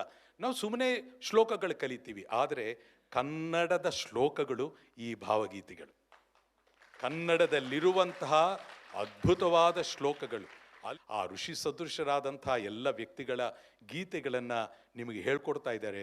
ನಿಮ್ಮಲ್ಲಿ ಅವರ ಒಂದು ಶಕ್ತಿಯನ್ನು ತುಂಬ್ತಾ ಇದ್ದಾರೆ ಸಿಂಚನ ಅವರು. ಭಾಳ ಭಾಳ ಸಂತೋಷದ ವಿಷಯ ಅದು. ಆ ಪರಂಪರೆಯಲ್ಲಿ ಇವತ್ತು ಅತ್ಯಂತ ದೊಡ್ಡ ಮೈಲಿಗಲ್ಲು ನನ್ನ ಉದ್ದೇಶದಲ್ಲಿ. ಅದು ನಮ್ಮ ನಾಡಿಗೆ ಶಿಶುನಾಳ ಶರೀಫರು ಯಾರು ಅಂತಾನೆ ಗೊತ್ತಿಲ್ಲದೆ ಇದ್ದಂಥ ಒಂದು ಹಂತ. ದಾಸರು ಗೊತ್ತು ನಮಗೆ, ಎಲ್ಲ ದಾಸರ ಬಗ್ಗೆನೂ ನಾವು ಕೇಳ್ತಾ ಇರ್ತೀವಿ, ಅವ್ರ ಜೀವನ ತಿಳ್ಕೊಳ್ತಾ ಇರ್ತೀವಿ. ನಮ್ಮವರೇ ಆದ ಶರೀಫರು ಬಹುಶಃ ಅದು ಮಲ್ಲಿಕಾರ್ಜುನ್ ಸಿಂಧಗಿ ಅಂತ, ಅವರು ಶರೀಫರ ಅಲ್ಲಿ ಆ ಕಡೆ ಇದ್ದವರು, ಅಲ್ಲಿ ಗದಗ್ನಲ್ಲಿ ಇರೋವಂಥವರು. ಅವರು ಈ ಶರೀಫರ ಜೀವನವನ್ನೇ ತಗೊಂಡು ಡಾಕ್ಟರೇಟ್ ಮಾಡಿದ್ರು. ಅವರೊಂದು ಪುಸ್ತಕ ಬರೆದ್ರು. ಅದು ಮೊದಲನೇ ಸಲ ಶರೀಫರ ಪರಿಚಯ ಇಡೀ ಕರ್ನಾಟಕಕ್ಕೆ ಆಗಿರಲಿಲ್ಲ, ಒಂದು ಆ ಪ್ರಾಂತದಲ್ಲಿ ಆಗಿತ್ತು. ಇನ್ನೊಂದು ಏನಂತಂದರೆ, ಆ ಕಡೆ ಹೋದರೆ ನಮ್ಮಲ್ಲಿ ಮೈಸೂರು ಬೆಂಗಳೂರು ಕಡೆಯವರಿಗೆ ಶರೀಫರು ಹೊಸಬರು. ಆದರೆ ನೀವು ಉತ್ತರ ಕರ್ನಾಟಕ ಹೋದರೆ ಅವರು ಶರೀಫ್ ಅಜ್ಜ. ಅವರು ಕೇವಲ ಒಬ್ಬರು ಸಂತರ ಮಾತ್ರ ಅಲ್ಲ, ಅವ್ರ ಅಜ್ಜ. ಅವ್ರ ಜೀವನದಲ್ಲಿ ಪ್ರತಿಯೊಬ್ಬರು ನಮ್ಮಜ್ಜ ಅಂತ. ಅವರಲ್ಲಿ ಎಷ್ಟೋ ಜನ ತಲೆಮಾರಿನವರು ಶರೀಫರನ್ನು ನೋಡಿದ್ದಾರೆ. ಅವರು ನಾನಂಥ ಫ್ಯಾಮಿಲೀಸ್ ನೋಡೋ ಭಾಗ್ಯ ಸಿಕ್ತು ನನಗೆ. ನಾನು ಶರೀಫ್ ಚಿತ್ರೀಕರಣ ಅಲ್ಲಿ ಮಾಡ್ತಾ ಇರೋವಂಥ ಸಂದರ್ಭದಲ್ಲಿ ಅಲ್ಲೆಲ್ಲ ಚಿತ್ರೀಕರಣ ಮಾಡ್ತಾ ಇದ್ದರೆ ಆ ಫ್ಯಾಮಿಲೀಸ್ ಅವರೆಲ್ಲ ಅಲ್ಲಿದ್ದರು. ಯಾಕಂದರೆ 1819 ಶರೀಫರು ಹುಟ್ಟಿದ್ದು ಮಾರ್ಚ್ 7ನೇ ತಾರೀಕು. ಅಲ್ಲಿಂದ ಒಂದು 85 ವರ್ಷ ಅವರು ಜೀವನ ಮಾಡಿದ್ರು. ಆ ಟೈಮ್ನಲ್ಲಿ ಯಾರು ಶರೀಫರು, ಆ ಶರೀಫರು ಏನು, ಅದನ್ನು ಭಾಳ ದೊಡ್ಡ ಮಟ್ಟದಲ್ಲಿ ಇಡೀ ಕರ್ನಾಟಕಕ್ಕೆ ಪರಿಚಯ ಮಾಡಿಕೊಟ್ಟ ಕೀರ್ತಿ, ಆ ಶ್ರೇಯಸ್ಸು ಶ್ರೀ ಅಶ್ವಥ್ ಅವರಿಗೆ ಸಲ್ಲಬೇಕು. ಶರೀಫರನ್ನು ಅರ್ಥ ಮಾಡಿಕೊಳ್ಳೋದು ಸುಲಭ ಅಲ್ಲ. ಶರೀಫರ ಸಾಹಿತ್ಯವನ್ನು ಅರ್ಥ ಮಾಡಿಕೊಂಡು ಅದಕ್ಕೆ ರಾಗ ಸಂಯೋಜನೆ ಮಾಡಬೇಕಾದ್ರೆ ಅವರ ಒಳಗೆ ಯಾವುದೋ ಒಂದು ವಿಶೇಷವಾದಂಥ ಒಂದು ತಿಳುವಳಿಕೆ ಇರಬೇಕು. ಆ ತಿಳುವಳಿಕೆ ಸ್ಕೂಲು ಕಾಲೇಜಿಂದ ಬರೋದಲ್ಲ, ಅದು ಇನ್ಫಾರ್ಮೇಷನ್ ಯೂಟ್ಯೂಬು ಇನ್ನೊಂದರಿಂದ ಬರೋದಲ್ಲ. ಅದು ಆ ತಿಳುವಳಿಕೆ ಬರಬೇಕಾದ್ರೆ ಒಳಗೆ ಯಾವುದೋ ಒಂದು ದೈವಿಕವಾದಂಥ ಸ್ಪರ್ಶ ಏನೋ ಇರಬೇಕು. ಅವರು ಎಷ್ಟು ಚೆನ್ನಾಗಿ ಅಶ್ವಥ್ ಅವರು ಶರೀಫರನ್ನು ಕನೆಕ್ಟ್ ಮಾಡ್ಕೊಂಡಿದ್ದಾರೆ ಅಂತಂದರೆ, ಅದನ್ನೇನಂತಾರೆ ಅಂತಂದರೆ ಆತ್ಮದ ಒಂದು ರಿವಿಲೇಷನ್ ಅಂತ. ಅದನ್ನೇ ನಮ್ಮ ಸನಾತನ ಧರ್ಮದಲ್ಲಿ ರಿವೀಲ್ ಆಗೋದು ಅಂತ. ಜ್ಞಾನ ಎಲ್ಲಿಂದ ಬರುತ್ತೆ? ನಾವು ಪ್ರಯತ್ನ ಮಾಡ್ತಾ ಇರಬಹುದು, ಆದರೆ ಅದು ಪರಮಾತ್ಮನ ಕೃಪೆಯಿಂದ ಅಥವಾ ಸದ್ಗುರುವಿನ ಕೃಪೆಯಿಂದ ಅದು ರಿವೀಲ್ ಆಗುತ್ತೆ ಅಂತ. ಅದು ಜ್ಞಾನ ಬರುತ್ತೆ. ನಾವು ಎಲ್ಲೋ ಹೋಗಿ ಬ್ಯಾಂಕಿಂದ ದುಡ್ಡು ತಗೊಳ್ಳೋದಲ್ಲ, ಒಂದು ವಸ್ತು ಕೊಂಡ್ಕೊಳ್ಳೋ ಹಾಗಲ್ಲ. ಆ ಪ್ರಯತ್ನದಲ್ಲಿ ಇರ್ತೀವಿ ಅಷ್ಟೇ. ಆ ಜ್ಞಾನ ಎಲ್ಲಿಂದನೋ ಬರುತ್ತೆ. ಆ ಎಲ್ಲಿಂದ ಬರುವಂತಹ ಜ್ಞಾನ ಪ್ರವಾಹ. ಹಾಗೆ ಅಶ್ವಥ್ ಅವರಿಗೆ ಅದು ಯಾವ ಒಂದು ಸ್ಫೂರ್ತಿ, ಯಾವ ದೈವಿಕವಾದದ್ದು, ಶರೀಫರೇ ಅವರ ಒಳಗೆ ಕೂತ್ಕೊಂಡು ಮಾಡ್ದಂಗಿದೆ. ಆದರೆ ಪರಿವರ್ತನೆಗೆ ಇನ್ನು ಬೇಕಾಗೇ ಇಲ್ಲ ಅನ್ನುವಷ್ಟರ ಮಟ್ಟಿಗೆ ವಾಗ್ಗೇಯಕಾರರು ಮಾಡಿದಷ್ಟು ಅದ್ಭುತವಾಗಿ ಅಶ್ವಥ್ ಅವರು ಶರೀಫರನ್ನು ನಮ್ಮ ಮುಂದೆ ತೆರೆದಿಟ್ಬಿಟ್ರು. ಇನ್ನು ಬೇರೆ ಬೇಕಾಗೇ ಇಲ್ಲ. ಕೊಡಗನ್ನ ಕೊಳ್ಳಿಗಿಂತ ಅಷ್ಟೇನೆ, ಅದು ಸ್ನೇಹ ಮಾಡಬೇಕಿಂತವಳ ಅಷ್ಟೇನೆ. ಇನ್ನೇನು ಸೋರು ತಿಹುದು ಮನೆಯ ಮಾಗಿಳಿ, ಇನ್ನೇನು ಬೇರೆ ಪ್ರಯತ್ನ ಏನು ಮಾಡಬೇಕಾಗಿಲ್ಲ. ಅದನ್ನು ಹೇಗಿದೆಯೋ ಸುಮ್ಮನೆ ಕಲ್ತರೆ ಸಾಕು, ಅರ್ಥ ಮಾಡಿಕೊಂಡ್ರೆ ಸಾಕು. ಹಾಗಾಗಿ ನಿಜವಾಗಲೂ ಅಶ್ವಥ್ ಅವರ ಒಂದು ಕೊಡುಗೆ, ಅವರ ಜೀವಮಾನದ ಎಷ್ಟೋ ಅದ್ಭುತವಾದ ಕೆಲಸ ಮಾಡಿದರು ಅಶ್ವಥ್ ಅವರು. ಆ ಭಾವಗೀತೆಗಳು ಬೇರೆ ಬೇರೆ ರೀತಿ ಎಲ್ಲ ಆಯಾಮಗಳಲ್ಲಿ ಅದ್ಭುತವಾದ ಹಾಡುಗಾರರೂ ಹೌದು. ಅದೆಲ್ಲರ ಹಿಂದೆ ಅದು ಮೀರಿದಂತಹ ಒಂದು ಅದ್ಭುತವಾದ ಸಾಧನೆ, ಒಂದು ಸಾಕ್ಷಾತ್ಕಾರ ಅಂತ ವರ್ಡ್ ಯೂಸ್ ಮಾಡ್ಬೋದೇನೋ. ಆ ರಿವಿಲೇಷನ್ ಅನ್ನಲ್ಲ, ಒಂದು ರಿಯಲೈಸೇಷನ್. ಆ ರೀತಿಯಾಗಿ ಅಶ್ವಥ್ ಅವರ ಜೀವನದಲ್ಲಿ ನಡೆದಂಥ ಒಂದು ಅದ್ಭುತ ಘಟನೆ ಅವರ ಶರೀಫರ ಕೃತಿಗಳನ್ನ ಎಲ್ಲರಿಗೂ ನಮ್ಮ ನಾಡಿಗೆ ನೀಡಿದ್ದು. ಹಾಗಾಗಿ ಶರೀಫರು ಮತ್ತೆ ಹುಟ್ಟುಕೊಂಡಂಗಾಯ್ತು. ಅವರು ಅಶ್ವಥ್ ಅವರಿಂದ ಮತ್ತೆ ಜನ್ಮ ತಾಳಿದ್ರು, ಎಲ್ಲರಿಗೂ ಪರಿಚಯ ಆಯಿತು. ಎಲ್ಲರೂ ಶರೀಫರನ್ನ ಆರಾಧನೆ ಮಾಡೋಕ್ಕೆ ಒಂದು ಅವಕಾಶ ಆಯಿತು. ಅಂಥ ಒಂದು ದೊಡ್ಡ ಒಂದು ಇದು ಶರೀಫರು ಅಂತ ಅವ್ರನ್ನೇ ನಾವು ನೋಡೋದಾದರೆ ಅತ್ಯಂತ ಅಸಾಧಾರಣವಾದಂಥ ಒಂದು ಮಹಾನ್ ವ್ಯಕ್ತಿ ಅದು. ಅವರು ಸಂತರು ಅಷ್ಟೇನಾ? ಅಲ್ಲ. He is A realise Saint. Is not just A Saint. ಅಂದರೆ ಶರೀಫರು ನಿರಾಕಾರ ನಿರ್ಗುಣ ಪರಮಾತ್ಮನನ್ನು ಆರಾಧಿಸ್ತಾರೆ. ಅವರು ಎಲ್ಲೂ ಕೂಡ ದೇವರು ಈ ರೂಪದಲ್ಲಿ ಅಂತ ವರ್ಣನೆ ಮಾಡಲ್ಲ. ದೇವರು ಅನ್ನೋ ಶಬ್ದ ಅವರಿಗೆ ದೇವರು ಆಗಿರಲ್ಲ. ನಮ್ಮ ಸನಾತನ ಧರ್ಮದಲ್ಲಿ ಹೇಳೋ ಹಾಗೆ ಆತ್ಮವಾಗಿರುತ್ತೆ, ಆತ್ಮದ ಸಾಕ್ಷಾತ್ಕಾರವಾಗಿರುತ್ತೆ. ಅದು ಬಹಳ ವಿಶೇಷ. ಅದನ್ನು ಕೇವಲ ಒಂದು ಆರಾಧನೆ ಮಾಡಿ ಆ ಮಾರ್ಗದಲ್ಲಿ ಇದ್ದವರು ಮಾತ್ರ ಅಲ್ಲ. ಅವರು ನಾನು ದಾಸ, ನಾನು ಶರಣ, ಅಷ್ಟು ಆರಾಧನೆ ಮಾಡಿ ಆ ಹಂತದಲ್ಲಿ ಅದರಲ್ಲೇ ಮಾರ್ಗದಲ್ಲೇ ಕೊನೆವರೆಗೂ ಇದ್ದರು ಅನ್ನೋ ಥರ ಅಲ್ಲ ಶರೀಫರು ಹುಟ್ಟಿದಾಗಲೇ ಭಾಳ ವಿಶೇಷ ಚೈತನ್ಯ ಅವರು. ಅವರ ಆಧ್ಯಾತ್ಮಿಕ ಸಾಧನೆ ಎಷ್ಟೋ ಹಿಂದಿನ ಜನ್ಮಗಳಿಂದಾನೇ ಬಂದಿರಬೇಕು. ಹಾಗಾಗೇ ಅವರು ಹುಟ್ಟಿದ್ದು ನಿಮಗೆಲ್ಲರಿಗೂ ಗೊತ್ತಿದೆ ಒಂದು ಮುಸ್ಲಿಂ ಕುಟುಂಬದಲ್ಲಿ. ಮುಸ್ಲಿಂ ಕುಟುಂಬ ಈಗಿನ ಒಂದು ಸಂದರ್ಭ ಅಲ್ಲ. ಆಗ ಮುಸ್ಲಿಂ ಹಿಂದೂ ಅನ್ನೋವಂಥದ್ದು ಆ ಗೆರೆ ತುಂಬ ಸ್ಟ್ರಾಂಗ್ ಆಗಿರಲಿಲ್ಲ. ಮುಸ್ಲಿಮು ಹಿಂದೂ ಅಂತ ಅಂದರೆ ಎಲ್ಲರೂ ಒಟ್ಟೊಟ್ಟಿಗೆ ಇರ್ತಾ ಇದ್ದಿದ್ದು. ಈ ಶರೀಫ ಪುಟ್ಟು ಬಾಲಕ ಆಗಿರೋವಾಗ ಪಕ್ಕದಲ್ಲಿ ಮಠದಲ್ಲಿ ಅಲ್ಲಿ ಗುರುಗಳು ಯಾರೋ ಒಬ್ಬರು ಅಲ್ಲಿ ಅಲ್ಲಿ ನಮ್ಮ ಲಿಂಗಾಯತ ಧರ್ಮದ ವಿಚಾರಗಳು ಅದ್ರ ಬಗ್ಗೆ ಎಲ್ಲ ವ್ಯಾಖ್ಯಾನಗಳು ಮಾಡ್ತಾ ಇದ್ದಾರೆ ಅಂತಂದರೆ ಶರೀಫ್ ಹೋಗಿ ಮಠದಲ್ಲಿ ಅಲ್ಲಿ ಜೊತೆ ಕೂತ್ಕೊಂಡ್ಬಿಡ್ತಾ ಇದ್ರು. ಅಲ್ಲಿ ಹೋಗಿ ಕೇಳ್ತಾ ಇದ್ರು. ಅವರಿಗೆ ಬಹಳ ಪ್ರೀತಿಯ ಒಂದು ಸಾಹಿತ್ಯ ಅಥವಾ ಒಂದು ಆರಾಧನೆ ಅಂತಂದರೆ ಅಲ್ಲಮ ಪ್ರಭುಗಳು. ಅಲ್ಲಮ ಪ್ರಭುಗಳ ಇನ್ಫ್ಲೂಯೆನ್ಸ್ ಅವರಿಗೆ ಬಹಳ ಚಿಕ್ಕಂದಿನಿಂದಾನೇ ನಡೀತು. ಶರೀಫರು ಮುಸ್ಲಿಮಾಗೇ ಬೆಳೆದರ ಅಥವಾ ಹೇಗೆ ಬೆಳೆದ್ರು ಅಂತಂದರೆ ಕ್ಲಿಯರಾಗಿ ಗೊತ್ತಾಗುತ್ತೆ. ಅವರು ಬಾಲ್ಯದಿಂದಲೂ ಅವರಿಗೆ ದೊಡ್ಡ ಸೆಳೆತ ಇದ್ದಿದ್ದು ಸನಾತನ ಧರ್ಮದ, ವಿಶೇಷವಾಗಿ ಅಲ್ಲಮ ಪ್ರಭುಗಳು ಇವರೆಲ್ಲ ಹೇಳ್ತಾ ಇದ್ದಂಥ ನಿರಾಕಾರ ನಿರ್ಗುಣ ತತ್ವದ ಕಡೆಗೆ ಅವ್ರ ಗಮನ ಬೀಳಿತು. ಅಂದರೆ ಇನ್ನೂ ಚಿಕ್ಕ ಮಗು. ಹಾಗಾಗೇ ಅದೇ ರೀತಿಯಲ್ಲಿ ದೇವಿಯ ಉಪಾಸಕರೂ ಆಗಿದ್ದು ಶಾಕ್ತ ಧರ್ಮದ, ಶಾಕ್ತ ಪಂಥದ ಉಪಾಸಕರಾಗಿದ್ದಂಥ ಗುರು ಗೋವಿಂದ ಭಟ್ಟರು ಅವರೂ ಆತ್ಮ ಸಾಕ್ಷಾತ್ಕಾರವಾದಂತಹ ಗುರುಗಳು. ಬ್ರಹ್ಮಜ್ಞಾನಿ. ಜ್ಞಾನಿ ಬೇರೆ, ಬ್ರಹ್ಮಜ್ಞಾನಿ ಬೇರೆ. ಬ್ರಹ್ಮಜ್ಞಾನಿ ಅಂತ ಯಾರಿಗೆ ಅನಿಸ್ಕೊಳ್ಳೋಕೆ ಸಾಧ್ಯ ಇರುತ್ತೆ ಅಂತಂದರೆ ಆತ್ಮ ಸಾಕ್ಷಾತ್ಕಾರ ಪಡೆದಂಥ ವ್ಯಕ್ತಿಗೆ ಮಾತ್ರ ಬ್ರಹ್ಮಜ್ಞಾನಿ ಆಗ್ತಾನೆ. ನಾವೆಲ್ಲರೂ ಬ್ರಹ್ಮಜ್ಞಾನದ ಕಡೆಗೆ ಹೆಜ್ಜೆ ಇಡ್ಬೋದು. ಜ್ಞಾನಿ ಅನ್ನೋ ಶಬ್ದ ಸಾಮಾನ್ಯವಾಗಿ ಹೇಳಿದ್ರೆ ಲೌಕಿಕದಿಂದ ಪಾರಮಾರ್ಥಿಕದವರೆಗೂ ಇರುತ್ತೆ. ಆದರೆ ಸಂಪೂರ್ಣವಾಗಿ ಯಾರು ಟ್ರಾನ್ಸೆಂಡೆಂಟಲ್ ಆಗಿರ್ತಾರೋ, ಸಾಕ್ಷಾತ್ಕಾರವನ್ನು ಅನುಭವಿಸಿರ್ತಾರೋ ಅವ್ರನ್ನೇ ಬ್ರಹ್ಮಜ್ಞಾನಿ ಅಂತ ಕರೆಯೋದು. ಬ್ರಹ್ಮಜ್ಞಾನಿ ಅಂತಂದರೆ the person who has completely realised there is no difference between the atma and the paramatma. It is becoming one. ಈ ಶರೀಫರ ಎಲ್ಲ ಇಲ್ಲಿವರೆಗೂ ಹಾಡಿದ ಗೀತೆಗಳಲ್ಲಿ ಆ ಒಂದು ಅಂಶ ನಮಗೆ ಕಾಣಿಸ್ತಾ ಇರುತ್ತೆ. ಅವರು ಬಹಳ ಬೇಗ ಗುರು ಗೋವಿಂದ ಭಟ್ಟರು ನೋಡಿ ಎಷ್ಟು ಆಶ್ಚರ್ಯ ಅಲ್ವಾ. ನಮಗೆ ಚರಿತ್ರೆಯಲ್ಲಿ ಇಂಥ ಘಟನೆಗಳು ಅಲ್ಲಲ್ಲೇ ನಡೆಯುತ್ತೆ. ಅತ್ಯಂತ ಆಚಾರವಂತ ಸಂಪ್ರದಾಯಸ್ಥ ಗೋವಿಂದ ಭಟ್ಟರು ಅವರು ಅಷ್ಟು ದೊಡ್ಡ ಶಿಷ್ಯರಿದ್ದಾರೆ, ವರ್ಗ ಇದೆ, ಎಲ್ಲ ಬ್ರಾಹ್ಮಣ ಮಕ್ಕಳು ಎಲ್ಲರೂ ಕಲಿತಾ ಇದ್ದಾರೆ. ಆದರೆ ಅವರು ಕಣ್ಣು ಬಿದ್ದಿದ್ದು ಈ ಮುಸ್ಲಿಂ ಹುಡುಗನ ಮೇಲೆ. ಅದು ಹೇಗೆ ಬೀಳುತ್ತೆ? ಅವನು ಮುಸ್ಲಿಂ ಅನ್ನೋದ್ರಿಂದ ಬೀಳುತ್ತಾ, ಅವನ ದೇಹದ ದುರ್ದೇಹವನ್ನು ನೋಡ್ತಾ ಇದ್ದಾರೆ ಅವರು ಅಲ್ಲಿ ಒಳಗಿರೋ ಆತ್ಮದ ಒಂದು ಚೈತನ್ಯವನ್ನು ನೋಡ್ತಾರೆ. ಅವರವನು ಕಡ್ಕೋತಾರೆ. ಅವರೇ ಬೇಕು ಅಂತ ಹೋಗ್ತಾರೆ. ಮನೆಗೆ ಹೋಗ್ಬಿಟ್ಟು ಇವನ್ನ ಕಳಿಸಿ ನನ್ನ ಜೊತೆ ಇಟ್ಕೋತೀನಿ ಅಂತ. ಆ ತಂದೆ ಕೂಡ ಅದ್ರ ಬಗ್ಗೆ ಚಕಾರ ಇತ್ತಲ್ಲ. ಇಲ್ಲ, ಗುರುಗಳು ಕರೆದಿದ್ದಾರೆ, ಆಯಿತು ಹೋಗಪ್ಪ ಅಂದ್ಬಿಡ್ತಾರೆ. ನಮ್ಮ ಜಾತಿ, ನಮ್ಮ ಗುರುಗಳ ಹತ್ರ, ಮುಲ್ಲಾ ಹತ್ರ ಹೋಗಬೇಕು, ಅವ್ರ ಹತ್ರ ಹೋಗಬೇಕು ಅಂತ ತಂದೆನೂ ಅವ್ರು ಹೇಳಲ್ಲ. ಇಲ್ಲ ಆಗಲಿ, ಗುರುಗೋವಿಂದ ಭಟ್ರು ಅವರೇನೋ ಕರೀತಾ ಇದ್ದಾರೆ, ಆಗಲಿ ದೊಡ್ಡವರವರು, ಆಯಿತು ಅವ್ರು ಕರ್ಕೊಂಡು ಹೋಗ್ತಾರಂತೆ ಅಂತ ಅವ್ರು ಒಪ್ಕೋತಾರೆ. ಅಂದರೆ ಸಮಾಜದಲ್ಲಿ ಅತ್ಯಂತ ಆಶ್ಚರ್ಯಕರವಾದಂಥ ಘಟನೆಗಳು ಅಲ್ಲಿ ನಡ್ಕೊಂಡ್ಬರುತ್ತೆ. ಇದು ಒಂದು ದೈವಿಕವಾದಂಥ ಯೋಜನೆ ಇಲ್ಲದೆ, ಪರಮಾತ್ಮನ ಒಂದು ನೆಟ್ವರ್ಕ್ ನಡೀದೆ ಇದೆಲ್ಲ ಆಗೋದಿಲ್ಲ. ಹಾಗಾಗಿ ಇದು ಪ್ರೀವಿಯಸ್ ಬರ್ತ್ಸಿಂದ ನಡ್ಕೊಂಬರೋಂಥ ಒಂದು ವಿಶೇಷ. ಅದು ಗೋವಿಂದ ಭಟ್ರು ಅವ್ರ ಮಗನೇ ಯಾಕಾಗಿ ಹುಟ್ಟಬೇಕಾಗಿತ್ತು? ಅಷ್ಟು ಫ್ರೀಡಮ್ನಲ್ಲಿ ಲಿಬರಲ್ ಒಂದು ಫ್ಯಾಮಿಲಿನಲ್ಲಿ ಗುರು ನಮ್ಮ ಶರೀಫರು ಯಾಕಿದ್ದರು? ಅಲ್ಲಿಂದ ಬಂದರು. ಇಲ್ಲಿ ಹಾಕಿದ ಜನಿವಾರವ ನೀವು ಕೇಳ್ತೀರಾ. ಹಾಕಿದ ಜನಿವಾರವ ಅನ್ನೋದು ಕೇವಲ ಜನಿವಾರ ಅನ್ನೋದು ಫಿಸಿಕಲ್ಲಾಗಿ ಅಲ್ಲ. ಅಲ್ಲಿ ಹಾಕಿದ ಜನಿವಾರ ಅಂತಂದರೆ ದೀಕ್ಷೆ ಕೊಡೋದು ಅಂತ. ಜನಿವಾರದ ಒಂದು ಸಂಕೇತ ಅಲ್ಲಿ ಆ್ಯಕ್ಚುಲಿ ಅವ್ರು ಜನಿವಾರನೂ ಹಾಕ್ತಾರೆ. ಹಾಕೋದ್ರ ಜೊತೆಗೆ ಅವರು ಅಲ್ಲಿಗೆ ಅವನಿಗೆ ಸಂಪೂರ್ಣವಾಗಿ ಆಧ್ಯಾತ್ಮ ದೀಕ್ಷೆಯನ್ನು ಕೊಡ್ತಾರೆ. ಆ ದೀಕ್ಷೆ ಅನ್ನೋದು ಸದ್ಗುರು ಮಾತ್ರ ಕೊಡುವಂಥದ್ದು. ಅದು ಮಂತ್ರವಾಗಿರ್ಬೋದು, ಸ್ಪರ್ಶ ಆಗಿರ್ಬೋದು, ಯಾವುದೋ ಒಂದು ರೀತಿಯಲ್ಲಿ ಅವನ್ನ ಸಂಪೂರ್ಣವಾಗಿ ಹ್ಯೂಮನ್ ಲೆವೆಲಿಂದ ಒಂದು ಡಿವೈನ್ ಕ್ವಾಲಿಟಿಗೆ ತಗೊಂಬರೋಂಥ ಒಂದು ಹೆಜ್ಜೆ ಅದು. ಅದನ್ನು ಸ್ಮರಿಸ್ಕೊಳ್ತಾರೆ. ಬಿಂದು ಮಧ್ಯದಿ ನಿಲ್ಲಿಸಿ ಅಂತ ಅಲ್ಲಿ ವರ್ಣನೆ ಮಾಡ್ತಾರೆ. ಬಿಂದು ಮಧ್ಯದಿ ಅನ್ನೋಂತ ಹೇಳಬೇಕಾದಂಥ ಅದ್ರ ಲಲಿತಾ ಸಹಸ್ರನಾಮದಲ್ಲಿ ಅದು ತುಂಬ ಅದರ ಬಗ್ಗೆ ಬರುತ್ತೆ. ಅದು ಕುಂಡಲಿನಿ ಅಧ್ಯಯನ ಮಾಡಿದವರು ಅವ್ರಿಗೆಲ್ಲ ಗೊತ್ತಾಗುತ್ತೆ. ಅದು ಆಜ್ಞಾಚಕ್ರವನ್ನು ದಾಟಿ ಸಹಸ್ರಾರಕ್ಕೆ ಹೋಗುವಂಥ ಒಂದು ಹಂತದಲ್ಲಿ ಆಗುವಂಥ ಅನುಭವಗಳು. ಆ ಅನುಭವದ ಬಗ್ಗೆ ಹಾಕಿದ ಜನಿವಾರದಲ್ಲಿ ವರ್ಣಿಸ್ತಾರೆ. ಅಂದರೆ ಅವರು ಅಷ್ಟು ಬೇಗ ಆ ಒಂದು ಅನುಭವವನ್ನು ಪಡೆದವರು ಶರೀಫರು. ಗೋವಿಂದ ಭಟ್ಟರು ಶರೀಫರು ಒಂದು ಹಂತ ಆದಮೇಲೆ ಅವರು ಬೇರೆ ಇವರು ಬೇರೆ ಅಂತ ಆಗಲಿಲ್ಲ. ಇಬ್ಬರು ಒಂದಾಗ್ಬಿಟ್ರು.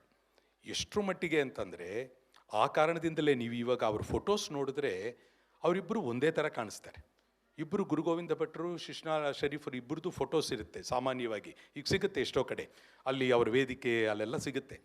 ಅದು ನೋಡಿದ್ರೆ ನಮ್ಮನೇಲೂ ಇದೆ. ಅದು ಅದು ಆ ಇಬ್ಬರು ನೋಡಿದ್ರೆ ಇಬ್ಬರು ಒಂದೇ ಥರ ಇದ್ದಾರಲ್ಲ ಅನ್ಸುತ್ತೆ. ಇದು ಭಾಳ ಒಂದು ದೊಡ್ಡ ಯೋಗಿ ಕಾನ್ಸೆಪ್ಟ್ ಅದು. ಅದು ಆತ್ಮದಲ್ಲಿ ಗುರು ಶಿಷ್ಯನನ್ನು ಒಂದು ಮಾಡ್ಕೊಂಡ್ಬಿಡೋದು. There is no difference in that state of mind. My ಶಿಷ್ಯ is me, I am my ಶಿಷ್ಯ ಅಂತ, ನಾವಿಬ್ಬರು ಒಂದೇ ಅಂತ. ಅಲ್ಲಿ ನೋ ಡಿಫರೆನ್ಸ್. ಅದನ್ನು ಏನಂತಾರೆ? ಅದ್ವೈತ ಅಂತಾರೆ, ಏಕತ್ವ. ಸಂಪೂರ್ಣವಾಗಿ ಒಂದಾಗ್ಬಿಟ್ಟಿದ್ದೀವಿ ಅಂತ ಹಾಗೇ ಇರ್ತಾರೆ. ಒಂದು ಹಂತದ ನಂತರ ಗುರು ಗೋವಿಂದ ಭಟ್ರು ಶಿಷ್ಯನನ್ನು ಶಿಷ್ಯ ಅಂತ ನೋಡಲ್ಲ. ಇವರು ಯಾವತ್ತೂ ಇದು ಗುರು ಪಂಥದ ಒಂದು ಅದ್ಭುತ. ಅದು ನನಗೆ ರಿಯಲೈಸೇಷನ್ ಕೊಟ್ಟಿದ್ದೇ ಗುರು ಗೋವಿಂದ ಭಟ್ರು ಅನ್ನೋದನ್ನು ಕಡೆಯವರೆಗೂ ಶರೀಫರು ಆ ಮಾತು ಬಿಟ್ಟು ಬೇರೆ ಮಾತಾಡಲ್ಲ. ಅವ್ರು ಎಷ್ಟು ಜ್ಞಾನವನ್ನು ಹೇಳ್ತಾರೆ, ಎಲ್ಲ ಜ್ಞಾನವನ್ನು ಎಲ್ಲ ಹೇಳ್ತಾನೆ, ಇದು ಗುರುವಿಂದ ಬಂದಿತ್ತು, ಇದು ಗುರುವಿಂದ ನಾನು ಕಲಿತೆ, ಇದು ಗುರುವೇ ನನಗೆ ಕೊಟ್ಟಿದ್ದು ಅನ್ನೋ ಮಾತನ್ನೇ ಹೇಳ್ತಾರೆ. ಹಾಗಾಗಿ ನೀವು ಯಾವುದೇ ಶರೀಫರ ಪದವನ್ನು ತಗೊಂಡ್ರೂ ಕೂಡ ಗುರುವಿನ ಸ್ಮರಣೆ ಇದ್ದೇ ಇರುತ್ತೆ. ಅಷ್ಟು ಗುರು ಭಕ್ತಿ ಅವ್ರದ್ದು. ಅದೊಂದು ದೊಡ್ಡ ವಿಶೇಷ ಗುರು ಪರಂಪರೆ. ಈ ಗುರು ಪರಂಪರೆ ನಮ್ಮಲ್ಲಿ ಹೇಗೆ ಅಲ್ಲಮ ಪ್ರಭುಗಳು ಇದೆಲ್ಲ ಈ ಒಂದು ಧರ್ಮ ಪಂಥದಲ್ಲಿ ಹೇಗೆ ನಾಥ ಪರಂಪರೆ ಅಂತ ಕೂಡ ಅದರಲ್ಲೆಲ್ಲ ಹೇಗೆ ಬಂದಿದೆಯೋ, ಅದೇ ರೀತಿ ಸೂಫಿಸಮ್ನಲ್ಲೂ ಕೂಡ ಗುರು ಪಂಥಕ್ಕೆ ಭಾಳ ಮುಖ್ಯ, ಭಾಳ ಪ್ರಾಮುಖ್ಯತೆ. ನಮ್ಮಲ್ಲಿ ಹೇಗೆ ನಮ್ಮ ಕುಂಡಲಿನಿ, ನಮ್ಮ ಷಟ್ಚಕ್ರಗಳು, ಆಜ್ಞಾಚಕ್ರ ಮತ್ತು ಓಂಕಾರ, ಈ ಒಂದು ರಿಲೇಷನ್ಶಿಪ್ ಇದೆಯಲ್ಲ, ಇದು ಕುಂಡಲಿನಿ ತತ್ವದಲ್ಲಿ ಭಾಳ ವಿಶೇಷವಾಗಿ ಅದರ ಉಲ್ಲೇಖ ಬರುತ್ತೆ. ಓಂಕಾರ ಎಲ್ಲಿದೆ ಅಂತ ಅಂದರೆ ಇಡೀ ವಿಶ್ವವನ್ನು ವ್ಯಾಪಿಸ್ಕೊಂಡಿದೆ. ಪರಮಾತ್ಮನ ಜೊತೆಯೇ ಇರೋದು ಓಂಕಾರ. ಓಂಕಾರ ಪರಮಾತ್ಮನ ಅಂಶ ಅಲ್ಲ, ಓಂಕಾರವೇ ಪರಮಾತ್ಮ. ಪರಮಾತ್ಮನೇ ಬೆಳಕು, ಪರಮಾತ್ಮನೇ ಜ್ಞಾನ. ಪರಮಾತ್ಮನಲ್ಲಿ ಜ್ಞಾನ ಇದೆ ಅಂತಲ್ಲ, ಪರಮಾತ್ಮನೇ ಜ್ಞಾನ. ಜ್ಞಾನ ಮತ್ತು ಪರಮಾತ್ಮ ಬೇರೆ ಬೇರೆ ಅಲ್ಲ. ಇದು ತತ್ವ, ಇದು ಅಧ್ಯಾತ್ಮ ತತ್ವದ ಭಾಳ ಮುಖ್ಯವಾದಂಥ ವಿಚಾರ. ಹಾಗೆ ಗುರುವು ಪರಮಾತ್ಮ ಅಂತ ನೋಡ್ತಾ ಇರೋವಂಥದ್ದು. ಅದರಲ್ಲಿ ಓಂಕಾರ. ಓಂಕಾರ ಯಾವುದು? ಓಂ ಅಕ್ಷರ ಅಲ್ಲ, ಅದನ್ನು ಹೇಳ್ತಾ ಇರೋದು. ಆ ಓಂಕಾರ ಅನ್ನೋದು ನಾವು ಕೇಳುವಂತಹ ಶಬ್ದ. ಓಂಕಾರದಿಂದಲೇ ನಮಗೆ ಸಂಗೀತ ಅಂತ ಉತ್ಪತ್ತಿ ಆಗಿರೋದು ಅಂತ. ನಾವು ಸಂಗೀತದ ಸಪ್ತ ಸ್ವರಗಳು ಏನೇನು ನಾವು ಕಲಿತೀವೋ ಎಲ್ಲ ಸ್ವರಗಳು ಬಂದಿರೋದು ಓಂಕಾರದಿಂದಲೇ. ಮತ್ತೆ ಸೇರೋದು ಸಪ್ತಸ್ವರಗಳು, ಮತ್ತೆ ಸೇರೋದು ಓಂಕಾರಕ್ಕೆ. ಶ್ರುತಿಯಲ್ಲೇ ಓಂಕಾರ ಇದೆ. ಆ ಶ್ರುತಿಯಲ್ಲಿ ನಾವು ಮನಸ್ಸು ಸಂಪೂರ್ಣವಾಗಿ ಲಗ್ನ ಮಾಡಿಕೊಂಡು ಅದರಲ್ಲಿದ್ದರೆ ಅಲ್ಲಿ ಓಂಕಾರದಲ್ಲೇ ನಾವು ತಲ್ಲೀನರಾಗ್ತೀವಿ.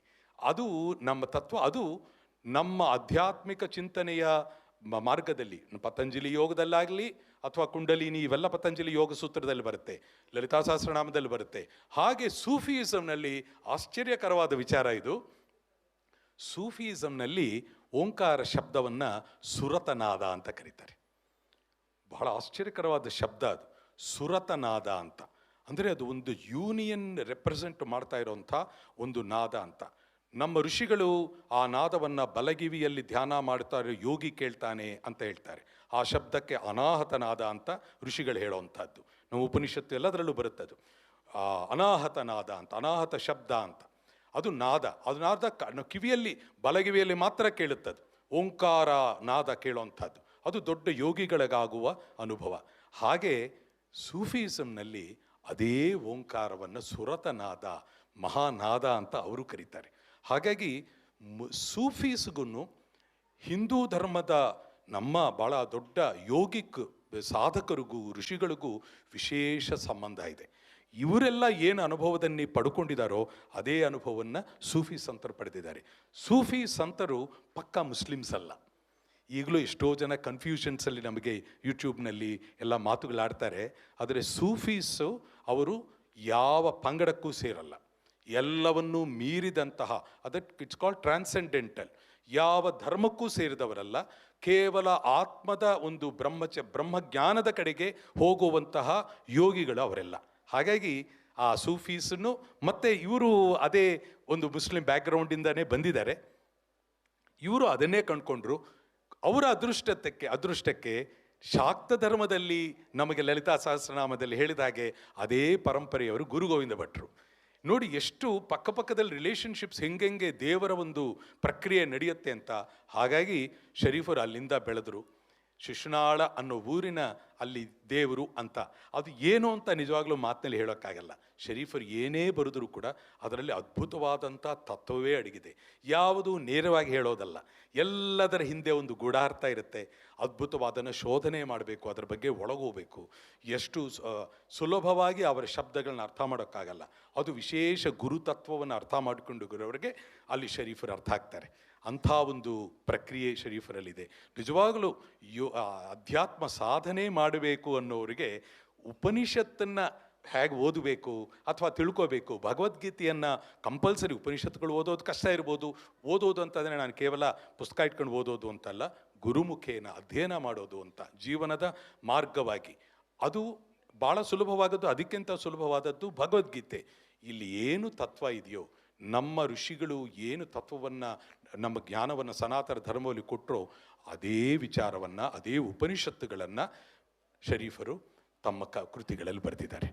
ಅಂದರೆ ಶರೀಫರು ಮುಸ್ಲಿಂ ಅಂತೀರ, ಯಾವ ಧರ್ಮದವರು ಅಂತೀರಿ, ಹಿಂದೂ ಮುಸ್ಲಿಂ ಎಲ್ಲವನ್ನೂ ದಾಟಿದಂತಹ ಒಂದು ಸ್ಪೇಸ್ ಅದು. ಭೂಮಿ ಮೇಲಿರೋವರೆಗೂ ನಾನು ನೀನು, ಸ್ಪೇಸ್ಗೆ ಹೋದ್ಮೇಲೆ ಎಲ್ಲಿ ಯಾರು ಯಾವ ದೇಶದವರು, ಸ್ಪೇಸಲ್ಲಿರೋ ವ್ಯಕ್ತಿಗಳೆಲ್ಲನೂ ಎಲ್ಲವನ್ನೂ ಮೀರಿದಂತಹ ಒಂದು ಜಾಗದಲ್ಲಿ ಹೇಗೆ ನಿಂತ್ಕೋತೀವೋ, ಆಧ್ಯಾತ್ಮದಲ್ಲಿ ಯೋಗ ಶಕ್ತಿನಲ್ಲಿ ಮೇಲೆ ಉನ್ನತ ಒಂದು ಹೈಟ್ಸ್ ಹೋದವರು ಅವರೆಲ್ಲವನ್ನೂ ದಾಟಿದವರಾಗಿರ್ತಾರೆ. ಅಂಥ ಒಂದು ಸ್ಥಿತಿಯಲ್ಲಿ ಇದ್ದವರು. ಜೊತೆಗೆ ಅದರಿಂದ ಯೋಗ ಮಾರ್ಗದಲ್ಲಿ ಅವರ ಅನೇಕ ಸಿದ್ಧಿಗಳಾಗಿತ್ತು ಅವರಿಗೆ. ಆ ಸಿದ್ಧಿಗಳನ್ನು ಎಲ್ಲರಿಗೂ ಅದನ್ನು ಉಣಬಡಿಸ್ತಾ ಇದ್ದರು, ಎಲ್ಲರಿಗೂ ಅವರ ಸಮಸ್ಯೆಗಳನ್ನ ತೀರಿಸ್ತಾ ಇದ್ದರು. ಸದ್ಗುರುವಾಗಿ ಇದ್ದರು, ಆದರೆ ಗುರುವಂತಹ ತೋರಿಸ್ಕೊಳ್ಳಿಲ್ಲ. ತಾವು ಮಾಡಿದಂಥ ಪ್ರತಿಯೊಂದು ಒಳ್ಳೆಯ ಕೆಲಸವನ್ನು ನಮ್ಮ ಗುರು ಮಾಡ್ತಾ ಇದ್ದಾರೆ ಅಂತಾರೆ. ನಮ್ಮ ಶ್ರೀಕಾಂತ್ ಗುರುಗಳು ಅಷ್ಟೇ. ಅವರೇ ಎಷ್ಟೋ ನಮ್ಮ ಜೀವನದಲ್ಲಿ ಎಲ್ಲ ವಿಚಾರಗಳು ನಮ್ಮ ಮನಸ್ಸಿನ ಒಳಗೋಗಿ ನಮ್ಮ ಹಿಂದೆ ಮುಂದೆ ಭವಿಷ್ಯತ್ತು ಎಲ್ಲ ಅವ್ರು ಕಾಣಿಸ್ತಾ ಇರ್ತಾರೆ. ಅವ್ರಿಗೆಲ್ಲವೂ ವಿಚಾರಗಳನ್ನ ಹೇಳ್ತಾ ಇರ್ತಾರೆ. ಅವ್ರ ಘಟನೆಗಳು ಹಂಗಂಗೆ ಕಾಣಿಸ್ತಾ ಇರುತ್ತೆ. It is beyond human level ಅಲ್ವಾ, ಹಾಗಿರ್ತಾರೆ ಅವರು. ಆದರೆ ನಡುವೆ ಇದು ದತ್ತನ್ ಕೊಟ್ಟಿದ್ದು, ದತ್ತಾತ್ರೇಯ ಕೊಡ್ತಾ ಇರೋದು, ವೆಂಕಟಾಚಲ ಗುರುಗಳು ತೋರ್ತಾ ಇರೋದು, ನಮ್ಮ ಶಂಕರಲಿಂಗ ಭಗವಾನರು ಅವರು ಅನುಗ್ರಹ ಮಾಡಿ ಕೊಟ್ಟಿರೋದು, ನಾನೇನಲ್ಲ ನಮ್ಮ ಗುರುಗಳು ಕೊಟ್ಟಿದ್ದು, ಅವ್ರುಗಳು ಕೊಡ್ತಾ ಇರೋದು ಅಷ್ಟೇ ಅಂದ್ಬಿಡ್ತಾರೆ ಅವರು. ಇಲ್ಲ, ಅವ್ರಿಗೂ ಏನು ವ್ಯತ್ಯಾಸ ಇರೋಲ್ಲ, ಒಂದೇ ನೆಲೆಯಲ್ಲಿ ಇರ್ತಾರೆ. ಆದರೆ ಇದರ ಕ್ರೆಡಿಟ್ ನಾನು ತಗೋಬೇಕು ಅಂದ್ಕೊಳ್ಳಲ್ಲ ಅವರು. ಸಂಪೂರ್ಣವಾಗಿ ಗುರುವಿಗೆ ಅರ್ಪಣೆ ಮಾಡ್ತೀನಿ ಅಂತಿರ್ತಾರೆ. ಅದೇ ನಮಗೂ ಅದನ್ನು ಹೇಳ್ಕೊಡ್ತಾ ಇರ್ತಾರೆ. ಅಂಥ ಒಂದು ಇದದು. ನನ್ನ ಜೀವನದ ಸಿನಿಮಾ ಬಂದಾಗಲೇ ನನಗೆ ಪರ್ಪಸ್ಫುಲ್ ಮೀನಿಂಗ್ಫುಲ್ ಸಿನಿಮಾನಲ್ಲಿರಬೇಕು ಅಂತ ಒಂದು ಆಸೆಯಿಂದನೇ ಬಂದೆ. ಚಿಕ್ಕ ವಯಸ್ಸಿನಿಂದ ನಾನು ರಂಗಭೂಮಿಯಲ್ಲಿದ್ದೆ, ನೃತ್ಯ ಕಲಿತಾ ಇದ್ದೆ. ಆಕಸ್ಮಿಕವಾಗಿ ಸಿನಿಮಾ ಅಂತ ಕರೆಗಳು ಇನ್ಫ್ಲೂಯೆನ್ಸ್ ನನಗೆ ಆಗಾಗ ಆಗ್ತಾ ಇತ್ತು. ಆದರೆ ನಮ್ಮ ತಂದೆಯವರು ಇಂಜಿನಿಯರಿಂಗ್ ಮುಗಿಯೋವರೆಗೂ ನೋ ಫಿಲ್ಮ್, ಯಾರದು ಮಾಡಲೇಬಾರ್ದು ಅಂತ ಹೇಳ್ಬಿಟ್ಟಿದ್ರು. ನಾನು ಒಂದೆರಡು ಕಡೆ ಟೆಂಪ್ಟ್ ಆಗಿದ್ದೆ. ಅಯ್ಯೋ, ಯಾರೋ ಒಳ್ಳೆಯ ಸಿನಿಮಾ ಮಾಡ್ತಾರೆ ಅಂತ ಕರಿತಾ ಇದ್ದಾರೆ. ನನಗೆ ಸ್ವಲ್ಪ ಆಲ್ರೆಡಿ ಪ್ರಖ್ಯಾತಿ ಇತ್ತು, ನಾನು ತುಂಬ ಏನೋ ಸ್ವಲ್ಪ ಒಳ್ಳೆ ಆ್ಯಕ್ಟರ್ ಅಂತ ಎಲ್ಲರೂ ಕರಿತಾ ಇದ್ದರು ಚಿಕ್ಕ ವಯಸ್ಸಿಗೇನೆ. ನನಗೆ ಅವಕಾಶ ಬಂದಾಗಲೆಲ್ಲ ನಮ್ಮಪ್ಪ ನೋ ಎಜುಕೇಷನ್ ಫಸ್ಟ್ ಅಂತ. ಅದರ ಒಳಗಡೆ ವಿಪರೀತ ಕಲೆ ಅಂತ ಸೆಳೆತನ ನಡೀತಾ ಇತ್ತು. ಅದರಲ್ಲಿ ಇದ್ದಾಗ ಸಿನಿಮಾ ಬಗ್ಗೆ ನನಗೆ ಏನೂ ಮೋಹ ಇರಲಿಲ್ಲ, ಆಸೆ ಇರಲಿಲ್ಲ. ನಾನು ಸಂಪೂರ್ಣವಾಗಿ ನೃತ್ಯ, ಅದೇ ನನ್ನ ಜೀವನ ಅಂತ ಇದ್ದ ಟೈಮ್ನಲ್ಲಿ ಸಡನ್ನಾಗಿ ಪುಟ್ಟಣ್ಣ ಕಣಗಾಲ್ ಅವರು ನೀನು ನಾನು ಸಿನಿಮಾನ ಆ್ಯಕ್ಟ್ ಮಾಡಬೇಕು ಬನ್ನಿ ಅಂತ ಕರೆದ್ರು. ನಾನು ಅಯ್ಯೋ ಸಿನಿಮಾನ ಅಂತ ಗಾಬರಿಪಟ್ಟೆ. ಇಲ್ಲ, ಅವ್ರು ಹೇಳಿದ ಮೇಲೆ ಸರಿ ಸುಮ್ಮನೆ ಹೋದೆ. ಅಮೃತಗಳಿಗೆ ಅಂದರು, ಸಿನಿಮಾ ಹೌದಾ ಅಂತ ಮಾಡಿ ಸೇರಿಕೊಂಡೆ. ಪಿಕ್ಚರ್ ಶೂಟಿಂಗ್ ಆಯಿತು. ನಾನು ದಿಢೀರಂತ ಸ್ಟ್ಯಾಂಪ್ ಆ್ಯಕ್ಟರ್ ಅಂತ ಆಗೋಯ್ತು. ಸರಿ ಬಂದರೆ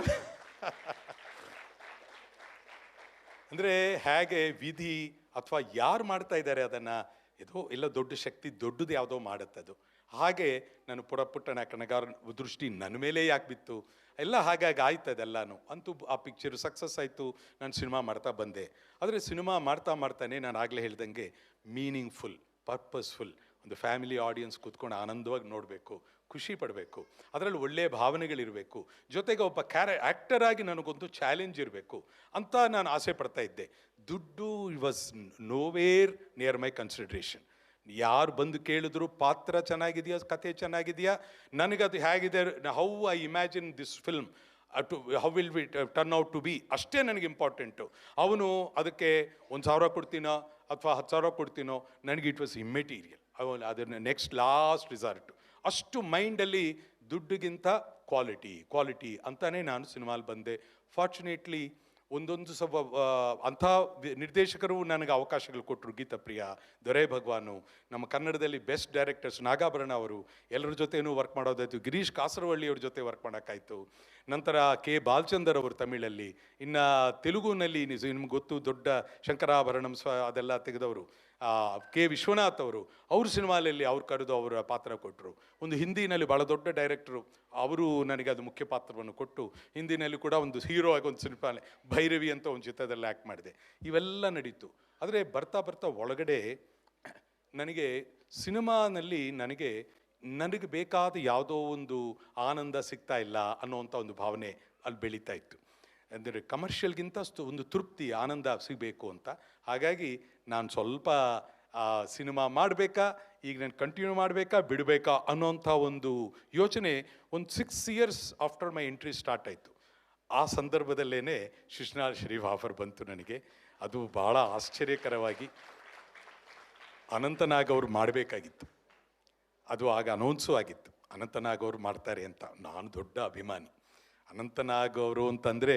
ಆ್ಯಕ್ಟರ್ಸಲ್ಲಿ ರಾಜ್ಕುಮಾರ್ ಅವರು ಹೇಗೆ ಒಂದು ಸುಪ್ರೀಂ ಕ್ವಾಲಿಟಿ ಆ್ಯಕ್ಟರ್ ಅಂತ ನಾವೆಲ್ಲರೂ ಒಪ್ಕೊಳ್ತೀವೋ, ಅದೇ ರೀತಿಯಲ್ಲಿ ಪ್ರಬುದ್ಧತೆ, ಅನುಭವ, ಸಂಪೂರ್ಣವಾಗಿ ಕಲೆಯನ್ನು ಅತ್ಯಂತ ರಿಯಲಿಸ್ಟಿಕ್ಕಾಗಿ ಅನುಭವಿಸಿಕೊಂಡು, ಪ್ರದರ್ಶನವಿಲ್ಲದ ಕಲೆ ಅವರದು. ಅಂದರೆ he doesn't act, he becomes real. ಅಷ್ಟು ಅದ್ಭುತ ನಟರು ಅನಂತನಾಗ್ ಅವರು. ಅವ್ರು ಮಾಡ್ತಾರೆ ಅಂತ ನಾನು ಪೇಪರಲ್ಲಿ ನೋಡಿದ್ದೆ. ಆದರೆ ಯಾವುದ್ಯಾವುದೋ ತಿರುವುಗಳನ್ನ ಪಡ್ಕೊಂಡು ಅವ್ರಿಗೆ ಡೇಟ್ ಸಿಗದೆ ಕಡೆಗೆ ಪೋಸ್ಟ್ಪೋನ್ ಆಗ್ತಾ ಇದೆ ಅಂತ ನಾಗಾಭರಣ ಅವರು ಮತ್ತು ಹರಿಕೋಡೆ ಅವರು, ಬೇರೆ ಯಾರು ಆ್ಯಕ್ಟರ್ ಮಾಡ್ಬೋದು ಇದನ್ನು ಅಂತ ಅಂದರೆ ಆಶ್ಚರ್ಯ. ನನಗೆ ಆವಾಗ 28 ವರ್ಷ ನನಗೆ ಬಂತು ಅವಕಾಶ. ನಾನು ಆ ರೋಲ್ ಮಾಡಿದಾಗ 28 ವರ್ಷ ನನಗೆ. ಮೊದಲನೇ ಬಾರಿಗೆ ಒಂದು ಚಿತ್ರದಲ್ಲಿ ಒಂದು 24 ವರ್ಷದಿಂದ 85 ವರ್ಷದ ಒಂದು ಹರವು ಇರುವಂತಹ ಪಾತ್ರವನ್ನು ನಾನು ಅಭಿನಯಿಸಿದೆ. ಅದರಲ್ಲಿ ವೃದ್ಧನ ಒಂದು ಅಂಶ ಕೂಡ ಅದರಲ್ಲಿ ಬರುತ್ತೆ. ಆದರೆ ನಾಟಕ ರಂಗದಲ್ಲಿ ನನಗೆ ಅನುಭವ ಇತ್ತು, ಅದನ್ನು ಇಲ್ಲಿ ಚಿತ್ರದಲ್ಲೇ ಅದನ್ನು ಮಾಡೋಕ್ಕೆ ನನಗೆ ಸಾಧ್ಯ ಆಯಿತು. ಅಷ್ಟು ಆನಂದಪಟ್ಟು ಆ ರೋಲ್ನ ಅನುಭವಿಸಿದೆ. 2-3 ತಿಂಗಳು ನಾನು ಆ ಸಿನಿಮಾ ಮಾಡೋವಾಗ ಕಲಾವಿದನಿಗೆ ಯಾವ ರೀತಿ ಒಂದು ಸವಾಲಾಗುತ್ತೆ ಮತ್ತು ಹೇಗೆ ಅದನ್ನು ನಾವು ತೊಡಗಿಸ್ಕೊಳ್ತೀವಿ ಅನ್ನೋಂಥ ಒಂದು ಅಂಶ ಅದು. ನನಗೆ ಶರೀಫರ ಪಾತ್ರ ಅಂತ ಬಂದಾಗ ಇಲ್ಲಿವರೆಗೂ ಪಾತ್ರ ಮಾಡಿದ್ದು ಥರ ಅಲ್ಲ ಇದು ಮಹಾಯೋಗಿಯ ಪಾತ್ರ, ಒಬ್ಬ ಜ್ಞಾನಿಯ ಪಾತ್ರ. ಇದನ್ನು ನಾನು ಮಾಡಬೇಕಾದ್ರೆ ಮನಸ್ಸಿನಲ್ಲಿ ನಾನು ಯೋಗಿಯ ಮನಸ್ಸನ್ನು ನಾನು ತಗೋಬೇಕು ಅಂತ ಅನ್ನಿಸ್ತು ನನಗೆ. ನಾನು ಆ್ಯಕ್ಟ್ ಮಾಡೋಕ್ಕಾಗಲ್ಲ, ಯೋಗಿಯ ಮನಸ್ಸೇನೋ ಅದು ಬೇರೆ ಇರುತ್ತೆ. ನಾನು ಆ್ಯಕ್ಟ್ ಮಾಡಿದ್ರೆ ನೀವು ಕೂಡ ನೋಡ್ತಾ ಇರೋರು ಇದು ಶ್ರೀಧರ್ ಆ್ಯಕ್ಟ್ ಮಾಡ್ತಾ ಇದ್ದಾನೆ ಅಂತ ಅನಿಸುತ್ತೆ. ನಾನು ಶ್ರೀಧರ್ ಅಲ್ಲ ಅಲ್ಲಿರೋದು ಶರೀಫರೇ ಇದ್ದಾರೆ ಅಂತ ಅನ್ಸ್ಕೋಬೇಕು ಅಂತಂದರೆ ಶರೀಫನ ಮನಸ್ಸಿನ ಒಳಗೆ ನಾನು ಹೋಗಬೇಕು. ಶರೀಫನ ಮನಸ್ಸನ್ನು ಅರ್ಥ ಮಾಡ್ಕೋಬೇಕು. ಅದಕ್ಕೆ ಮನಸ್ಸಿನ ಒಳಗಂತಂದ್ರೆ ಹೆಂಗೆ ಗೊತ್ತಾಗುತ್ತೆ ಶರೀಫರ ಮನಸ್ಸೇನು ಅಂತ ಹೆಂಗೆ ತಿಳ್ಕೊತೀವಿ ನಾವು? ಅವರು ಮಹಾಯೋಗಿಯವರು, ಅವ್ರ ಜ್ಞಾನಿ, ಅವರ ಮನಸ್ಸಿನ ಒಳಗೆ ಹೋಗೋದು ಅಂತಂದರೆ ನಾನು ತುಂಬ ಅದಕ್ಕೆ ಒಂದು ಅಧ್ಯಯನ ಮಾಡ್ತಾ ಬಂದೆ. ಅವರ ಕೃತಿಗಳು, ಅವ್ರ ಜೀವನ, ಅದನ್ನೆಲ್ಲ ಓದ್ತಾ ನಾ ಔಟ್ಸೈಡ್ ವರ್ಲ್ಡಿಂದ ಕಟ್ ಆಫ್ ಆಗಿದ್ದೆ. ಒಂದು 2-3 months ನಾನು ಅದರ ಒಳಗೇ ನಾನು ಮುಳುಗಿದ್ದೆ. ನಾನು ಒಂದು ಪಿಕ್ಚರ್ ನನಗೆ ಹೀಗಿರಬೇಕು, ಹೀಗೆ ಮಾಡಬೇಕು, ಹೀಗೆ ನಿಂತ್ಕೋಬೇಕು, 4 ಸ್ಟೇಜಲ್ಲಿ ಹೀಗಿರೋ ಶರೀಫು ಹೀಗಿರೋವಾಗ ಹೇಗೆ ನಡಿಬೇಕು, ಹೇಗೆ ವಾಯ್ಸ್ ಬದಲಾಗಬೇಕು, ಹೀಗೆಲ್ಲ ಒಂದು ಕಲ್ಪನೆಗಳು ನನಗೆ ಮೂಡ್ತಾ ಬಂತು. ನಮ್ಮ ಡೈರೆಕ್ಟರ್ ತುಂಬ ನಾಗಾಭರಣ ಅವರು ಫುಲ್ ಫ್ರೀಡಮ್ ಕೊಟ್ಟಿದ್ದರು. ನಮ್ಮಿಬ್ಬರಿಗೂ ಭಾಳ ಒಳ್ಳೆಯ ಒಂದು ಬಾಂಧವ್ಯ ಇತ್ತು. ಶರೀಫರ ರೋಲ್ ಮಾಡ್ತಾ ಅಲ್ಲಿ ನಾನು ಬಂದಾಗ ನಿಜವಾಗ್ಲೂ ಹೇಳ್ತೀನಿ, ಎಷ್ಟೋ ವರ್ಷಗಳು ತಪಸ್ಸು ಯೋಗ ಮಾಡಿದಂಥ ವ್ಯಕ್ತಿಗಳಿಗೆ ಯಾವ ಒಂದು ಮಾನಸಿಕ ಸ್ಥಿತಿ ಸಿಗ್ಬೋದು ಅಂದರೆ, ಇವಾಗ ನಾವು ಧ್ಯಾನ ಮಾಡ್ತಾ ಕೂತ್ಕೊಂಡ್ರೆ 1 ಗಂಟೆ ಆಗೋಷ್ಟೊತ್ತಿಗೆ ಆಚೆ ಬರೋಣ ಅಂತ ಅನಿಸುತ್ತೆ, ಮೈಂಡ್ ಎಲ್ಲೆಲ್ಲಿಗೂ ಓಡುತ್ತೆ, ಕಷ್ಟ ಆಗ್ತಾ ಇರುತ್ತೆ. ಆದರೆ ಆ ಪಾತ್ರದಲ್ಲಿ ನಾನು ಒಳಗೆ ಹೋಗ್ತಾ ಇದ್ದಂಗೆ ಹೇಗೆ ಒಂದು ಶಕ್ತಿ ನನ್ನ ಎಳ್ಕೋತಾ ಇತ್ತಂದರೆ, ಅದು ಗಂಟೆಗಟ್ಟಲೆ, ಬೆಳಗ್ಗೆ 6 ಗಂಟೆಗೆ ನಾವು ಸೆಟ್ಟಿಗೆ ಬಂದರೆ ರಾತ್ರಿ 2 ಗಂಟೆವರೆಗೂ ನಾನು ಆ ಪಾತ್ರದಲ್ಲಿ ಇರ್ತಾ ಇದ್ದೆ. ನನಗೆ ಸಂಪೂರ್ಣವಾಗಿ ಬೇರೆಯೇ ಲೋಕದಲ್ಲಿದ್ದಂಗಿತ್ತು. ಒಳಗಡೆ ಎಷ್ಟರ ಮಟ್ಟಿಗೆ ಅಂತಂದರೆ, ನೀನು ಯಾರು ಅಂತಂದರೆ ನಾನು ಶರೀಫ್ ಅಂತ ಹೇಳೋ ಥರ ಇತ್ತು. ನೀನು ಯಾರು ಅಂತಂದರೆ ಶ್ರೀಧರ್ ಅಂತ ಬರ್ತಾ ಇರಲಿಲ್ಲ, ನಾನು ಶರೀಫ್ ಅಂತ. ನಿದ್ದೆನಲ್ಲಿ ಕೇಳಿದ್ರೆ ನಾವು ಯಾರಾದರೂ ಬಂದು ನಿನ್ನ ಹೆಸರೇನು ಅಂತ ಅಂದರೆ ನಮ್ಮ ಹೆಸರು ಹೇಳ್ತೀವಿ. ನನಗೆ ನಿದ್ದೆನಲ್ಲಿ ಯಾರಾದರೂ ಕೇಳಿದ್ರೆ ನಾನು ಶರೀಫ್ ಅಂದ್ಬಿಡ್ತಾ ಇದ್ದೆ. ಅಂದರೆ ಗೊತ್ತಿಲ್ಲದೆ ಇದ್ದ ಹಾಗೆ ಆ ದಿವ್ಯತೆ ಮಹಾಯೋಗಿ ಅವರು ನನ್ನನ್ನು ಆವರಿಸ್ಕೊಂಡ್ರು. ಹೆಂಗೆ ಅಂತಂದರೆ ಆರಾಧನೆ ಒಳಗಡೆ ಇದ್ದಿದ್ದು ಬರ್ತಾ ಬರ್ತಾ ಬರ್ತಾ ಅವರೇ ಕಂಪ್ಲೀಟ್ ಒಳಗಡೆನೇ ಇದ್ದರು. 1.5 ತಿಂಗಳು ನಾವು ಶೂಟಿಂಗ್ ಮಾಡಿದ್ವಿ. ಅಲ್ಲಿದ್ದ ಜನಗಳನ್ನು ನೋಡಿದ್ರೆ ಎಲ್ಲಿ ಓಡಾಡಿದ್ರು, ಏನು ಮಾಡ್ತಾಯಿದ್ರು, ಅವರು ಓಡಾಡ್ದಂಥ ಜಾಗದಲ್ಲೇ ಶೂಟಿಂಗ್ ಆಗ್ತಾಯಿತ್ತು. ನನಗೆ ಯಾವ ಜಗಲಿ ಮೇಲೆ ಕೂತ್ಕೊಂಡ್ರು, ಎಲ್ಲಿದ್ದರು, ಇಲ್ಲೆಲ್ಲ ನಾನು ಓಡಾಡಿದ್ದೀನಿ ಅಂತ ಭಾವನೆ ನನಗೆ. ನನಗೆ ಇದೆಲ್ಲ ಕನೆಕ್ಟ್ ಆಗ್ತಾ ಇದ್ದೀನಿ, ಇದೆಲ್ಲ ಇದ್ದೀನಿ ಅಂತ ಒಂದು ಫೀಲಿಂಗ್ ಆಗೋಕ್ಕೆ ಶುರುವಾಗೋಯ್ತು. ಆ್ಯಕ್ಟ್ ಮಾಡ್ತಾ ಇದ್ದರೆ ನಾನು ಮೊದಲು ಏನು ಅಂದ್ಕೊಂಡಿದ್ನೋ ಮತ್ತೆ ಅದಾದಮೇಲೆ ಪ್ಲ್ಯಾನ್, ಈ ಡೈಲಾಗ್ ಹೀಗೆ ಹೇಳಬೇಕು ಅನ್ನೋದೆಲ್ಲ ಇರುತ್ತೆ ಆ್ಯಕ್ಟರ್ಗೆ. ನಾನು ಹಿಂಗೆ ಆ್ಯಕ್ಟ್ ಮಾಡಬೇಕು, ಈ ಥರ ಈ ಜಾಗದಲ್ಲಿ ಈ ಭಾವನೆ ತೋರಿಸ್ಬೇಕು ಅಂತ. ಬರ್ತಾ ಬರ್ತಾ within a short time there was no plan. It was happening as if Sharif ಗ್ರೇಸಿಂದ ನಡೀತಾ ಇದೆ ಅಂತ, ಅವರೇ ಮಾಡ್ತಾ ಇದ್ದಾರೆ ಅನ್ನೋ ಭಾವನೆ ಅದು. ನಾವು ಸಾಮಾನ್ಯವಾಗಿ ಹೇಳ್ತೀವಿ, ಯಾರಾದರೂ ಏನಾದರೂ ಮಾಡಿದ್ವಿ ಅಂತಂದರೆ ನಾವೆಲ್ಲರೂ ಏನಂತೀವಿ, ಗುರುಗಳೇ ಮಾಡಿಸ್ತಾ ಇದ್ದಾರೆ, ದೇವರೇ ಮಾಡಿಸ್ತಾ ಇದ್ದಾರೆ ಅಂತ. ಇದು ಒಳಗಿನ ಅನುಭವ ಬಾಯಿಂದ ಬರ್ತಾ ಇದೆಯಾ? ನಾವು ಬಾಯಿಂದ ಒಂದು ಟ್ರೈನ್ ಮಾಡ್ಕೊಳ್ತೀವಿ, ಎಲ್ಲರೂ ಕೂಡ ಆ ಮಾತನ್ನು ಹೇಳಬೇಕು ಅಂತ, ಗುರುಗಳು ಮಾಡಿಸ್ತಾ ಇದ್ದಾರೆ ಅಂತ. ಆದರೆ ಒಳಗಿಂದ ಗುರುವೇ ಮಾಡ್ತಾ ಇದ್ದಾರೆ ಅನ್ನೋದು ಗೊತ್ತಿಲ್ಲದ ಹಾಗೆ ಗುರುವೇ ಮಾಡಿಸ್ಕೊಂಡು ಹೋಗೋದು. ಒಳಗಡೆ ನನಗೆ ಏನಾಗ್ತಾ ಇದೆ ಅಂತಲೂ ಗೊತ್ತಿಲ್ಲ, ನಡೀತಾ ಇದೆ, ಆ್ಯಕ್ಟ್ ಮಾಡ್ತಾ ಇದ್ದೇನೆ. ಹಾಗೆ ಆ ಶೂಟಿಂಗ್ ಆಯಿತು. ಎಲ್ಲರೂ ಬಹಳ ನಮ್ಮ ಡೈರೆಕ್ಟ್ರಿಂದ ಹಿಡಿದು ಆನಂದ ಪಡ್ತಾಯಿದ್ರು. ಸಿನಿಮಾ ನಂತರ ಅತ್ಯಂತ ದೊಡ್ಡ ಒಂದು ಟರ್ನಿಂಗ್ ಪಾಯಿಂಟ್ ನನಗೇನಾಯ್ತು ಅಂದರೆ, 2 ವರ್ಷ ನಾನು ಯಾವ ಪಾತ್ರವನ್ನು ಒಪ್ಕೊಳ್ಳೋಕ್ಕೆ ಆಗಲಿಲ್ಲ. ನನಗೆ ಸಿನಿಮಾ ಯಾರು ಆಫರ್ ಮಾಡಿದ್ರು, ಪ್ಲೀಸ್ ನಾಟ್ ನೌ ಅಂದ್ಬಿಡ್ತಾ ಇದ್ದೆ. ಕಂಪ್ಲೀಟಾಗಿ ನಾನು ಶರೀಫ್ ಥರ ಆಗ್ಬಿಡ್ತಾ ಇದ್ದೀನಿ ಅಂತ ಅನ್ನಿಸ್ತಾ ಇತ್ತು. ಕೂತ್ಕೊಂಡ್ರೆ ಶರೀಫು, ನಿಂತ್ಕೊಂಡ್ರೆ ಶರೀಫು, ನಿನ್ನ ಹೆಸರೇನು ಅಂದರೆ ಶರೀಫು, ಎಲ್ಲ. ಇನ್ನೂ ಮದುವೆನೂ ಆಗಿರಲಿಲ್ಲ ನನಗೆ, ಬರೀ ಶರೀಫ್ ಅಂತ ಆಗ್ಬಿಟ್ಟಿದ್ದೆ. ಮನೆ ಕಟ್ಸ್ತೀನಿ ಏನಂತ, ಅದು ಶರೀಫ್ ಗೃಹ, ಶರೀಫ್ ನಿಲಯ, ನೀವು ಬೇರೆ ಏನೋ ಎಲ್ಲ ಶರೀಫೇನೆ. ಹಂಗೆ ಶರೀಫ್ ಮಯ ಆಗೋಯ್ತು. 2 ಇಯರ್ಸ್ ನನಗೆ ಪ್ರಪಂಚದಲ್ಲಿ ಇನ್ನೇನೂ ಅಲ್ಲ, ಎಲ್ಲ ಶರೀಫ್ ಆಗೋಯ್ತು. ಮಹಾಯೋಗಿ ಹಾಗೆ ನನ್ನನ್ನು ಗಟ್ಟಿಯಾಗಿ ಹಂಗೆ ಹಿಡ್ಕೊಂಡಿದ್ದರು. ನಂತರ ನಾನು ಒಂದಷ್ಟು ಕಮರ್ಷಿಯಲ್ ಫಿಲ್ಮ್ಸ್ ಎಲ್ಲ ಮಾಡಿದ್ದು. ಅದರ ನಂತರ ಅದರಿಂದ ತುಂಬ ಪ್ರಯತ್ನ ಮಾಡಿಕೊಂಡು ಆಚೆ ಬರಬೇಕಾಯ್ತು. ಅಷ್ಟು ಸುಲಭ ಆಗಿರಲಿಲ್ಲ. ಅಷ್ಟು ತೀವ್ರವಾಗಿ ಶರೀಫನ ಅಂದರೆ ಕಲಾವಿದನಿಗೆ ಹೇಗೆ ಹೀಗಾಗ್ಬೋದು ಅಂತ ಎಷ್ಟೊಂದು ಜನಗೆ ಅನಿಸೇ ಇರೋಲ್ಲ. ಆ್ಯಕ್ಟ್ ಮಾಡ್ತೀವಿ, ಆ್ಯಕ್ಟ್ ಮಾಡಿದ ದಿನವೇ ಅದರಿಂದ ಆ ಗುಂಗಿಂದ ಆಚೆ ಬಂದುಬಿಡ್ತೀವಿ. ಆ್ಯಕ್ಟ್ ಮಾಡಿ ವರ್ಗೋವರೆಗೂ ಆ ಭಾವನೆ ಇರ್ತೀವಿ. ಮನೆಗೆ ಬಂದ ಮೇಲೆ ಇವತ್ತು 1 ದಿನ 2 ದಿನ ಮ್ಯಾಕ್ಸಿಮಮ್ ಆ ಗುಂಗಲ್ಲಿ ಇರ್ತೀವಿ. ಡೈಲಾಗು, ಈ ಕ್ಯಾರೆಕ್ಟರು, ಇದು ಅಂತ ಏನೋ ಇರ್ತೀವಿ. ಆದರೆ ಶರೀಫರ ಥರ ಹೀಗೆ ನನಗೆ ಏನು ಮಾಡೋಕ್ಕೂ ಆಗದೆ ಇಲ್ಲ. ನಾನು ಕೂತ್ಕೊಂಡ್ರೆ ಮನೆ ಥರನೇ ಅನಿಸ್ತಾ ಇಲ್ಲ ನನಗಿದು. ಇನ್ನೂ ಗದಗು ಕುಂದಗೋಳ ಅಂಡಿಗೇರಿನಲ್ಲಿ ಎಲ್ಲೋ ಇದ್ದಂಗೆ ಇದೆ. ಅಲ್ಲಿ ಜಗಲಿ ಮೇಲೆ ಕೂತ್ಕೊಂಡಂಗೆ, ಆ ಪಂಚೆ ಉಟ್ಕೊಂಡು ಅಲ್ಲೆಲ್ಲ ಓಡಾಡ್ತಾ ಇದ್ದಂಗೆ, ಹಂಗೇನು ಏಕನಾದ ಡ್ರೆಸ್ ಇರಲಿಲ್ಲ ಅಷ್ಟೇ. ಹಾಗೆ ನಾನು ಸಂಪೂರ್ಣವಾಗಿ ಶರೀಫ್ ಮಯ ಆಗಿತ್ತು.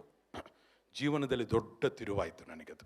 ಅಲ್ಲಿವರೆಗೂ ನನಗೆ ಜೀವನ ಅಂದರೆ ಏನು, ಮನುಷ್ಯನ ಲೈಫು, ಇದು ಅಂತ ವಿಚಾರಗಳೆಲ್ಲ ಇದ್ದಿದ್ದು ಸಂಪೂರ್ಣವಾಗಿ ಬದಲಾದಂಥ ಅದು ಬರೀ ಪಾತ್ರ ಆಗಿರಲಿಲ್ಲ. It was like A training. ಒಂದು ತಪಸ್ಸಿಗೆ ಟ್ರೈನಿಂಗ್ ಇದ್ದಂಗೆ, ಒಂದು ಸಾಧನೆ ಟ್ರೈನಿಂಗ್ ಇದ್ದಂಗೆ ಭಗವಂತನೇ ನನಗೆ ಆ ಥರ ಅವಕಾಶ ಕೊಟ್ಟಿದ್ದು. ನಾನು ಅದರಿಂದ ಇವತ್ತಿಗೂ ಅದರಿಂದ ಆಚೆ ಬರೋಕ್ಕೆ ಸಾಧ್ಯ ಇಲ್ಲ. ಎಷ್ಟೋ ಜನ ತುಂಬ ಆಶ್ಚರ್ಯಕರವಾದ ಒಂದು ಘಟನೆ ವಿಚಾರ ಏನು ಅಂತಂದರೆ, ಶ್ರೀಕಾಂತ ಗುರುಗಳ ಪರಿಚಯ ಆದಮೇಲೆ ಸುಮಾರು ಜನ ದೊಡ್ಡ ಯೋಗಿಗಳ ಪರಿಚಯ ಆಯಿತು ನನಗೆ. ಇಲ್ಲ, ಹಲವು ಮಂದಿ ಅವಧೂತರು, ದೊಡ್ಡ ಯೋಗಿಗಳವರ ಪರಿಚಯ ಆಯಿತು. ಆ ಯೋಗಿಗಳು ಭಾಳ ದೊಡ್ಡ ಲೆವೆಲ್ನಲ್ಲಿ ಸಾಧನೆ ಮಾಡಿದಂಥ ದೊಡ್ಡ ಸಾಧಕರು. ಅವರೆಲ್ಲರೂ ಸುಮಾರು ಜನ, ಒಂದು 5 ಜನ ಆದರೂ ನನ್ನ ಹತ್ರ ಬಂದು, ಅಂದರೆ ನಾನು ಅವರೆಲ್ಲ ಆಲ್ಮೋಸ್ಟ್ ಒಂದೇ ಏಜಿನವರೇನೆ. ಆ ಸಿನಿಮಾ ಪ್ರತಿದಿನ ಥಿಯೇಟ್ರಿಗೆ ಹೋಗೋದು ನೋಡ್ತಾ ಇದ್ವಿ ನಾವು ಅಂತ ಹೇಳಿದ್ರು ಅವರು. ನಾವು ಬೇರೆ ಇನ್ನೇನು ಸಿನಿಮಾಗಳು ನೋಡ್ತಾ ಇರಲಿಲ್ಲ, ಶರೀಫರ್ ಸಿನಿಮಾ ಮಾತ್ರ ಹೋಗೋದು. ಅದು ಏನು, ಆ 4 ಜನ ಯೋಗಿಗಳು, ಒಂದು ಯೋಗಿ 4 ಜನ ಇದ್ದಾರೆ, ಅವರು ಗೋಕಾಕ್ ಹತ್ರ ಇದ್ದಾರೆ. ಆ ಯೋಗಿಗಳು ಎಲ್ಲರೂ ಭಾಳ ಅದ್ಭುತ. ಒಬ್ಬ ಹಠ ಸಾಧನೆ, ಹಠ ಯೋಗ, ಒಬ್ಬರು ಸಿದ್ಧಾರೂಢರ ಶಿಷ್ಯರು, ಎಲ್ಲರೂ ಅಂಥವರು. ಏನಪ್ಪ ಮಾಡೋದು ಅಂತಂದರೆ ಅವರು ನನ್ನ ಹತ್ರ ನನಗೆ ಹೇಳಿದ್ರು ಅವರು, ಶರೀಫಾ ಅಂತಾರೆ ನನ್ನನ್ನು, ನಿನ್ನ ಸಿನಿಮಾ ನೋಡ್ಕೊಂಡು ನಾವು ಪ್ರತಿದಿನ ಸಿನಿಮಾ ನೋಡೋಕೆ ಹೋಗ್ತಾ ಇದ್ವಿ. 18 ದಿನ ಒಂದೇ 18 ದಿನ ನಾವು ನೋಡಿದ್ದೀವಿ ನಿನ್ನ ಸಿನಿಮಾನ. ಅದನ್ನೇ ನೋಡೋದು ದಿನ. ಏನಪ್ಪ ಇವತ್ತು ಮಾಡೋದು ಅಂತಂದರೆ ಆ ಟೆಂಟ್ಗೆ ಹೋಗೋದು, ಅಲ್ಲಿಗೆ ಹೋಗಿ ಸಿನಿಮಾ ನೋಡ್ಕೊಂಬರೋದು ಅಂತ. ಹಾಗೆ ಹೋದವರು ಇವತ್ತು ನಂತರ ನಾನು ನೋಡ್ತೀನಿ ಅವರೆಲ್ಲೂ ಅಧ್ಯಾತ್ಮದಲ್ಲಿ ಬಹಳ ದೊಡ್ಡ ಚೇತನವಾಗಿದ್ದಾರೆ. ಅವ್ರ ಜೀವನದಲ್ಲಿ ಅವ್ರು ಹೇಳ್ತಾರೆ, ನಮ್ಮ ಜೀವನದ ಪರಿವರ್ತನೆ ಆಗೋದಕ್ಕೆ ಶರೀಫರ ಸಿನಿಮಾ ಕಾರಣ ಆಯಿತು ಅಂತ. ಅಂದರೆ ಏನೋ ಭಗವದ್ಗೀತೆ ಮಾಡ್ದಂಗೆ ಒಂದು ಸಿನಿಮಾ ಪ್ರಭಾವ ಹೀಗಾಗೋಕ್ಕೆ ಸಾಧ್ಯನಾ ಅಂತ. ನಿಜವಾದ ಯೋಗಿಗಳು, ಮಹಾಯೋಗಿಗಳು ಅವರ ಸಾಧನೆ ಮೂಲಕ, ಶರೀಫರ ಸಿನಿಮಾ ಮೂಲಕ ಅಲ್ಲಾದರೂ ಆ್ಯಕ್ಟರ್ ಆಗಿದ್ದಂಥ ಶ್ರೀಧರು ಆ್ಯಕ್ಟಿಂಗ್ ಸಾಕು ಸಾಕು ಸಾಕು ಅಂತ ಅದನ್ನು ಬೇಡ ಅಂತಂದ್ಬಿಟ್ಟು ಸಂಪೂರ್ಣವಾಗಿ ಭರತನಾಟ್ಯಕ್ಕೆ ನಿಂತ್ಕೊಂಡು ಈಗ ಅದರೆಲ್ಲದರ ಪ್ರಯೋಜನ ಏನಾಗ್ತಾ ಇದೆ ಅಂತಂದರೆ ಗುರುಗಳ ಜೊತೆ, ಶ್ರೀಕಾಂತ್ ಗುರುಗಳ ಜೊತೆ, ಅವ್ರ ಜೊತೆ ಸೇರಿಕೊಳ್ಳೋವಂಥ ಒಂದು ಅವಕಾಶ ನನಗೆ ಇದೆಲ್ಲದರ ಹಿಂದೆ ಎಲ್ಲಿಂದಾನೋ ಒಂದು ಡ್ರಾಪ್ ಬೈ ಡ್ರಾಪ್ ಆಗುತ್ತೆ, ಆ ಥರ ಇಂಥ ಒಂದು ಸ್ಥಿತಿಗೆ ಅದನ್ನು ಕರ್ಕೊಂಡು ಬಂತು. ಹಾಗಾಗಿ ಶರೀಫರಿಗೆ ನಾನು ಶರೀಫಾ ಅಂತಲ್ಲ, ಶರೀಫರು ನನ್ನ ಒಳಗೆ ಏನೋ ಮ್ಯಾಜಿಕ್ ಮಾಡಿದ್ರು, ಅದು ಎಲ್ಲರಿಗೂ ಸೇರಿದ್ರು. ಅವರು ನನ್ನ ಮೂಲಕ ಒಂದು ಫಿಸಿಕಲ್ ಬಾಡಿ, ಹಾಗೆ ಶರೀಫರು ಎಲ್ಲರೂ ಆ ಚಿತ್ರದ ಮೂಲಕ ಆಯಿತು. ಅದ್ಭುತವಾದ ಆ ಪಿಕ್ಚರ್ ನಿಜವಾಗ್ಲೂ ನಡೆಯೋದಕ್ಕೆ ದೊಡ್ಡ ಶಕ್ತಿ ಅಶ್ವಥ್ ಅವರೇ. ಅವರ ಒಂದು ಸಂಕಲ್ಪ, ಅವ್ರ ನಿಷ್ಠೆ, ಶರೀಫರ ಸಿನಿಮಾ ಆಗಬೇಕು ಅಂತ. ಇನ್ನೊಂದು ವಿಚಾರ ಏನಂತಂದರೆ, ಶ್ರೀ ರಾಜ್ಕುಮಾರ್ ಅವರೆಲ್ಲ ಭಕ್ತರ ಪಾತ್ರಗಳನ್ನ ಮಾಡ್ತಾ ಯಾರೋ ಅವರಿಗೆ ಅವ್ರ ಹತ್ರ ತಗೊಂಡು ಹೋಗಿ ಶರೀಫರ ಸಿನಿಮಾ ನೀವು ಮಾಡಿ ಅಂತ ಅವರು ಕೊಟ್ಟಿದ್ದಾರೆ. ಅಂದರೆ ನಮ್ಮ ಶರೀಫಾ ಮಾಡೋಕ್ಕಿಂತ ಒಂದು 15 ವರ್ಷಕ್ಕೆ ಮುಂಚೆ ಅವ್ರಿಗೆ ಆ ಸ್ಕ್ರಿಪ್ಟ್ ಕೊಟ್ಟಿದ್ದಾರೆ, ಕೊಟ್ಟು ಹೇಳಿದ್ದಾರೆ, ನೀವು ಈ ಪಾತ್ರ ಮಾಡಬೇಕು, ನೀವು ದೊಡ್ಡ ದೊಡ್ಡ ದಾಸರು ಎಲ್ಲರದೂ ಮಾಡಿದ್ದೀರಲ್ಲ, ರಾಘವೇಂದ್ರ ಸ್ವಾಮಿಗಳು, ದಾಸರು ಎಲ್ಲ ಮಾಡಿದ್ದಾರೆ ಅದ್ಭುತವಾಗಿ ಅಲ್ವಾ. ಅದರಲ್ಲಿ ಭಕ್ತ ಕುಮಾರ ಯಾರು ಮರೆಯೋಕ್ಕೆ ಸಾಧ್ಯ, ರಾಜ್ಕುಮಾರ್ ಅವರ ತಲ್ಲೀನತೆ, ಆ ಒಂದು ತಾದಾತ್ಮ್ಯತೆ.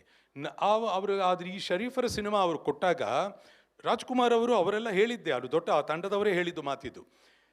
ಆವಾಗ ಈ ಸಿನಿಮಾ ಮಾಡೋದಕ್ಕೆ ಸೂಕ್ತವಾಗಿಲ್ಲ, ಓದೋಕ್ಕೆ ಚೆನ್ನಾಗಿದೆ, ಕೇಳೋಕ್ಕೆ ಚೆನ್ನಾಗಿದೆ, ಸಿನಿಮಾ ಮಾಡೋಕ್ಕೇನು ಅಷ್ಟು ಸೂಕ್ತವಾಗಿಲ್ಲ ಈ ಪರ್ಟಿಕ್ಯುಲರ್ ಕತೆ. ಇದರಲ್ಲಿ ತಿರುವುಗಳಿಲ್ಲ, ಕೇವಲ ತತ್ವ ಇದೆ, ಅಧ್ಯಾತ್ಮ ಇದೆ, ಇಲ್ಲಿ ಸಾಕಾರನೂ ಇಲ್ಲ. ನಡುವೆ ಏನಾದರೂ ಸಾಕಾರವಾದರೂ ತೋರಿಸಿ ಏನೋ ಹೇಳೋಕ್ಕೆ, ಟೋಟಲಿ ಅಧ್ಯಾತ್ಮದ ಚಿಂತನೆ, ತತ್ವಜ್ಞಾನಿಯ ಕಥೆಯನ್ನು ಸಿನಿಮಾಗ ಮಾಡಿದರೆ ಇದೇನು ಅಷ್ಟು ಸಕ್ಸಸ್ ಆಗೋಲ್ಲ ಅಂತ ಅವರ ಜೊತೆಗೊಂದು ಥಿಂಕ್ ಟ್ಯಾಂಕ್ ಇದೆ, ಅವರೆಲ್ಲರೂ ಫೈನಲಿ ಡಿಸ್ಮಿಸ್ ಮಾಡಿಬಿಟ್ರು ಇದನ್ನು. ಇಲ್ಲ ಅಂತಂದಿದ್ರೆ ನೀವೆಲ್ಲರೂ ಮೊದಲು ಶಿಶ್ನಾಳ್ ಶರೀಫನ್ನ ರಾಜ್ಕುಮಾರ್ ಅವ್ರನ್ನೇ ನೋಡ್ಬೋದಾಗಿತ್ತು. ಆದರೆ ಅದಾಗಲಿಲ್ಲ, ಆ ಥರ ಆಗಲಿಲ್ಲ. ಅವರೇ ಬೇಡ ಅಂತ ಅವರ ಒಂದು ತಂಡ ಅಲ್ಲೆಲ್ಲ ಬೇಡ, ಶಿಶ್ನಾಳ್ ಶರೀಫು ಸಬ್ಜೆಕ್ಟ್ ನಾವೇನು ಇಷ್ಟ ಆಗ್ತಾ ಇಲ್ಲ ಅಂತ.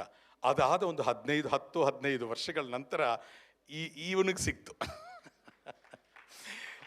ನನಗೆ ಈ ಪುಟ್ಟ ಕಲಾವಿದ ನನಗೆ ಸಿಕ್ತು, ಹಾಗಾಗಿ ಆ ಪಾತ್ರವನ್ನು ಮಾಡೋಕ್ಕಾಯ್ತು. ಈ ದಿನ ಮತ್ತೆ ದೊಡ್ಡದಾಗಿ ಗುರುಗಳು, ನನ್ನ ಪೂಜ್ಯ ಮಹಾನ್ ಆ ತೇಜಸ್ಸು ಯೋಗಿ ಅವ್ರನ್ನ ಸ್ಮರಿಸ್ಕೊಳ್ಳುವಂಥ ಒಂದು ಅವಕಾಶ ಆಯಿತು. ಒಂದೊಂದು ಹಾಡು ಕೇಳ್ತಾ ನಾನು ಮತ್ತೆ ಅಲ್ಲಿ ಆ ಗುಂಗಿನಲ್ಲೇ ಇದ್ದೆ. ನಾನು ಪ್ರಯತ್ನಪೂರ್ವಕವಾಗಿ ಇಲ್ಲಿಂದ ಬರ್ತಾ ಇದ್ದೆ, ಮತ್ತೆ ಒಳಗೆ ಹೋಗ್ತಾ ಇದ್ದೆ. ಅಷ್ಟು ಆನಂದ ಆಗಿದೆ. ಇನ್ನೂ ನನಗೆ ಗೊತ್ತು, ಇನ್ನೂ ಅದ್ಭುತವಾದ ಹಾಡುಗಳು ಗುರುಗಳು ಅಂತಂದರೆ ಶರೀಫರದ್ದು, ಅವ್ರದ್ದೆಲ್ಲ ಇನ್ನೂ ನೀವೆಲ್ಲರೂ ಕಲ್ತಿದ್ದೀರಾ, ಎಲ್ಲ ಹಾಡ್ತೀರಾ. ಅದನ್ನು ಇನ್ನೂ ಕೇಳೋಕ್ಕೆ ತುಂಬ ಉತ್ಸುಕನಾಗಿದ್ದೇನೆ. ತುಂಬ ಸಂತೋಷ ಆಗಿದೆ ಈ ದಿನ ಇಂಥ ಒಂದು ಅವಕಾಶ. ಶರೀಫರನ್ನು ನಿಮಗೆಲ್ಲ ಆ ಜ್ಯೋತಿಯನ್ನು ನಿಮ್ಮೆಲ್ಲ ಬೆಳಗುವಂತಹ ಒಂದು ದೊಡ್ಡ ಪ್ರಕ್ರಿಯೆಯನ್ನು ಇವತ್ತು ಹಮ್ಮಿಕೊಂಡು ಸಿಂಚನ ಅವರು ಭಾಳ ದೊಡ್ಡ ಒಂದು ಆಧ್ಯಾತ್ಮಿಕವಾದಂಥ ಪಥದಲ್ಲಿ ನಿಮ್ಮನ್ನೆಲ್ಲನೂ ಇನ್ನೊಂದು ರೀತಿಯಲ್ಲಿ ಪರಿಚಯ ಮಾಡಿದ್ದಾರೆ. ಎಲ್ಲರಿಗೂ ಒಳ್ಳೆಯದಾಗಲಿ. ಇದು ಕೇವಲ ಹಾಡಲ್ಲ, ಅದ್ಭುತವಾದ ತತ್ವ. ಲೈಫ್ಗೆಲ್ಲ ಎಲ್ಲ ಭಾಳ ಒಂದು ನಮ್ಮ ಬೆಳವಣಿಗೆಗೆ ಎಲ್ಲ ಉಪಯೋಗ ಆಗುವಂತಹ ಒಂದು ವಿಚಾರ ಇದು. ಎಲ್ಲರಿಗೂ ಹೃತ್ಪೂರ್ವಕವಾಗಿ ಅಭಿನಂದಿಸ್ತೀನಿ. ಹಾಗೆ ಎಲ್ಲ ಕಲಾವಿದರಿಗೂ ಈ ದಿನ ಅದ್ಭುತವಾಗಿ ಸಹಕರಿಸಿದಂಥ ಎಲ್ಲ ಕಲಾವಿದರು ಕೂಡ ನಾನು ಭಾಳ ಹೆಸರುಗಳು ಮತ್ತೆ ಹೇಳೋದು ನನಗೆ ಎಲ್ಲರ ಹೆಸರುಗಳು ಕೂಡ ಸರಿಯಾಗಿ ಗೊತ್ತಿಲ್ಲ. ಆದರೆ ತುಂಬ ಆನಂದ ಆಯಿತು ನಿಮ್ಮೆಲ್ಲರೂ ನೋಡಿದ್ದು. ಕೆಲವ್ರನ್ನ ಆಲ್ರೆಡಿ ಭೇಟಿ ಆಗಿದ್ದೆ. ಎಲ್ಲರೂ ಕೂಡ ತುಂಬ ಪ್ರೀತಿಪೂರ್ವಕವಾಗಿ ನಾನು ವಂದಿಸ್ತೀನಿ. ಅನುಷಾನು ಕೂಡ ವಿಶೇಷವಾಗಿ ಅಭಿನಂದಿಸ್ತೀನಿ. ಶರೀಫರನ್ನ ಪ್ರತಿಯೊಂದು ಹಾಡಿನಲ್ಲೂ ಅತ್ಯಂತ ಸೊಗಸಾಗಿ ಅದನ್ನು ಒಂದು ಸಿದ್ಧತೆ ಮಾಡಿಕೊಂಡು, ಸುಲಭ ಅಲ್ಲ ಅದು, ಭಾಳ ಕೇರ್ಫುಲ್ಲಾಗಿ ಅವರು ತಗೊಂಡಿದ್ದಾರೆ. ಎಲ್ಲ ತಗೊಂಡು ಅವರು ಭಾಳ ಚೆನ್ನಾಗಿ ಸೊಗಸಾಗಿ ಮಾಡ್ತಾಯಿದ್ದಾರೆ. ಎಲ್ಲರಿಗೂ ಕೂಡ ಮತ್ತೊಮ್ಮೆ ಶ್ರೀ ಮ್ಯೂಸಿಕ್ ಅದು ಶ್ರೀಯಾಗಿ ಸಕಲ ಸೌಭಾಗ್ಯಗಳೇ ಇಟ್ಕೊಂಡು ಲೌಕಿಕ ಸೌಭಾಗ್ಯಗಳ ಜೊತೆಗೆ ಆಧ್ಯಾತ್ಮಿಕವಾಗಿ ಪಾರಮಾರ್ಥಿಕವಾಗಿ ಎಲ್ಲ ರೀತಿಯ ಸೌಭಾಗ್ಯವನ್ನು ಶ್ರೀ ಕೊಡ್ತಾ ಇರಲಿ ನಿಮ್ಮೆಲ್ಲರಿಗೂ ಅಂತ ಎಲ್ಲ ಹೇಳ್ತಾ, ಶ್ರೀ ಮ್ಯೂಸಿಕ್ ನಮ್ಮ ನಾಡಿನ ಅತ್ಯುನ್ನತ ಒಂದು ಸಂಗೀತ ಶಾಲೆಯಾಗಿ ಹೊರಹೊಮ್ಮಲಿ, ಹಾಗೆ ಇಲ್ಲಿರುವ ಎಲ್ಲ ಕಲಾವಿದರು ಕೂಡ ಭಾಳ ದೊಡ್ಡ ಮಟ್ಟದ ಕಲಾವಿದರಾಗಿ ಬೆಳೀಲಿ ಅಂತ ಮನಃಪೂರ್ವಕ ಹಾರೈಸ್ತೀನಿ. ಈ ಅದ್ಭುತ ದಂಪತಿಗೆ, ಗಾಯಕ ದಂಪತಿಗಳು ಏನು ನಿಜವಾಗ್ಲೂ ಇಬ್ಬರೂ ತುಂಬ ಸಂತೋಷ. ಸದಾಶಿವ ಅವ್ರಿಗೂ ನಮ್ಮ ಪ್ರೀತಿಯ ಸಿಂಚನ ಅವ್ರಿಗೂ ಇಬ್ಬರಿಗೂ ಕೂಡ ದಂಪತಿಗೆ ಮನಃಪೂರ್ವಕವಾಗಿ ನಾನು ಹಾರೈಸ್ತಾ ಅಭಿನಂದಿಸ್ತಾ ನಾನು ವಂದಿಸ್ತೀನಿ. ಎಲ್ಲರಿಗೂ ಒಳ್ಳೆಯದಾಗಲಿ.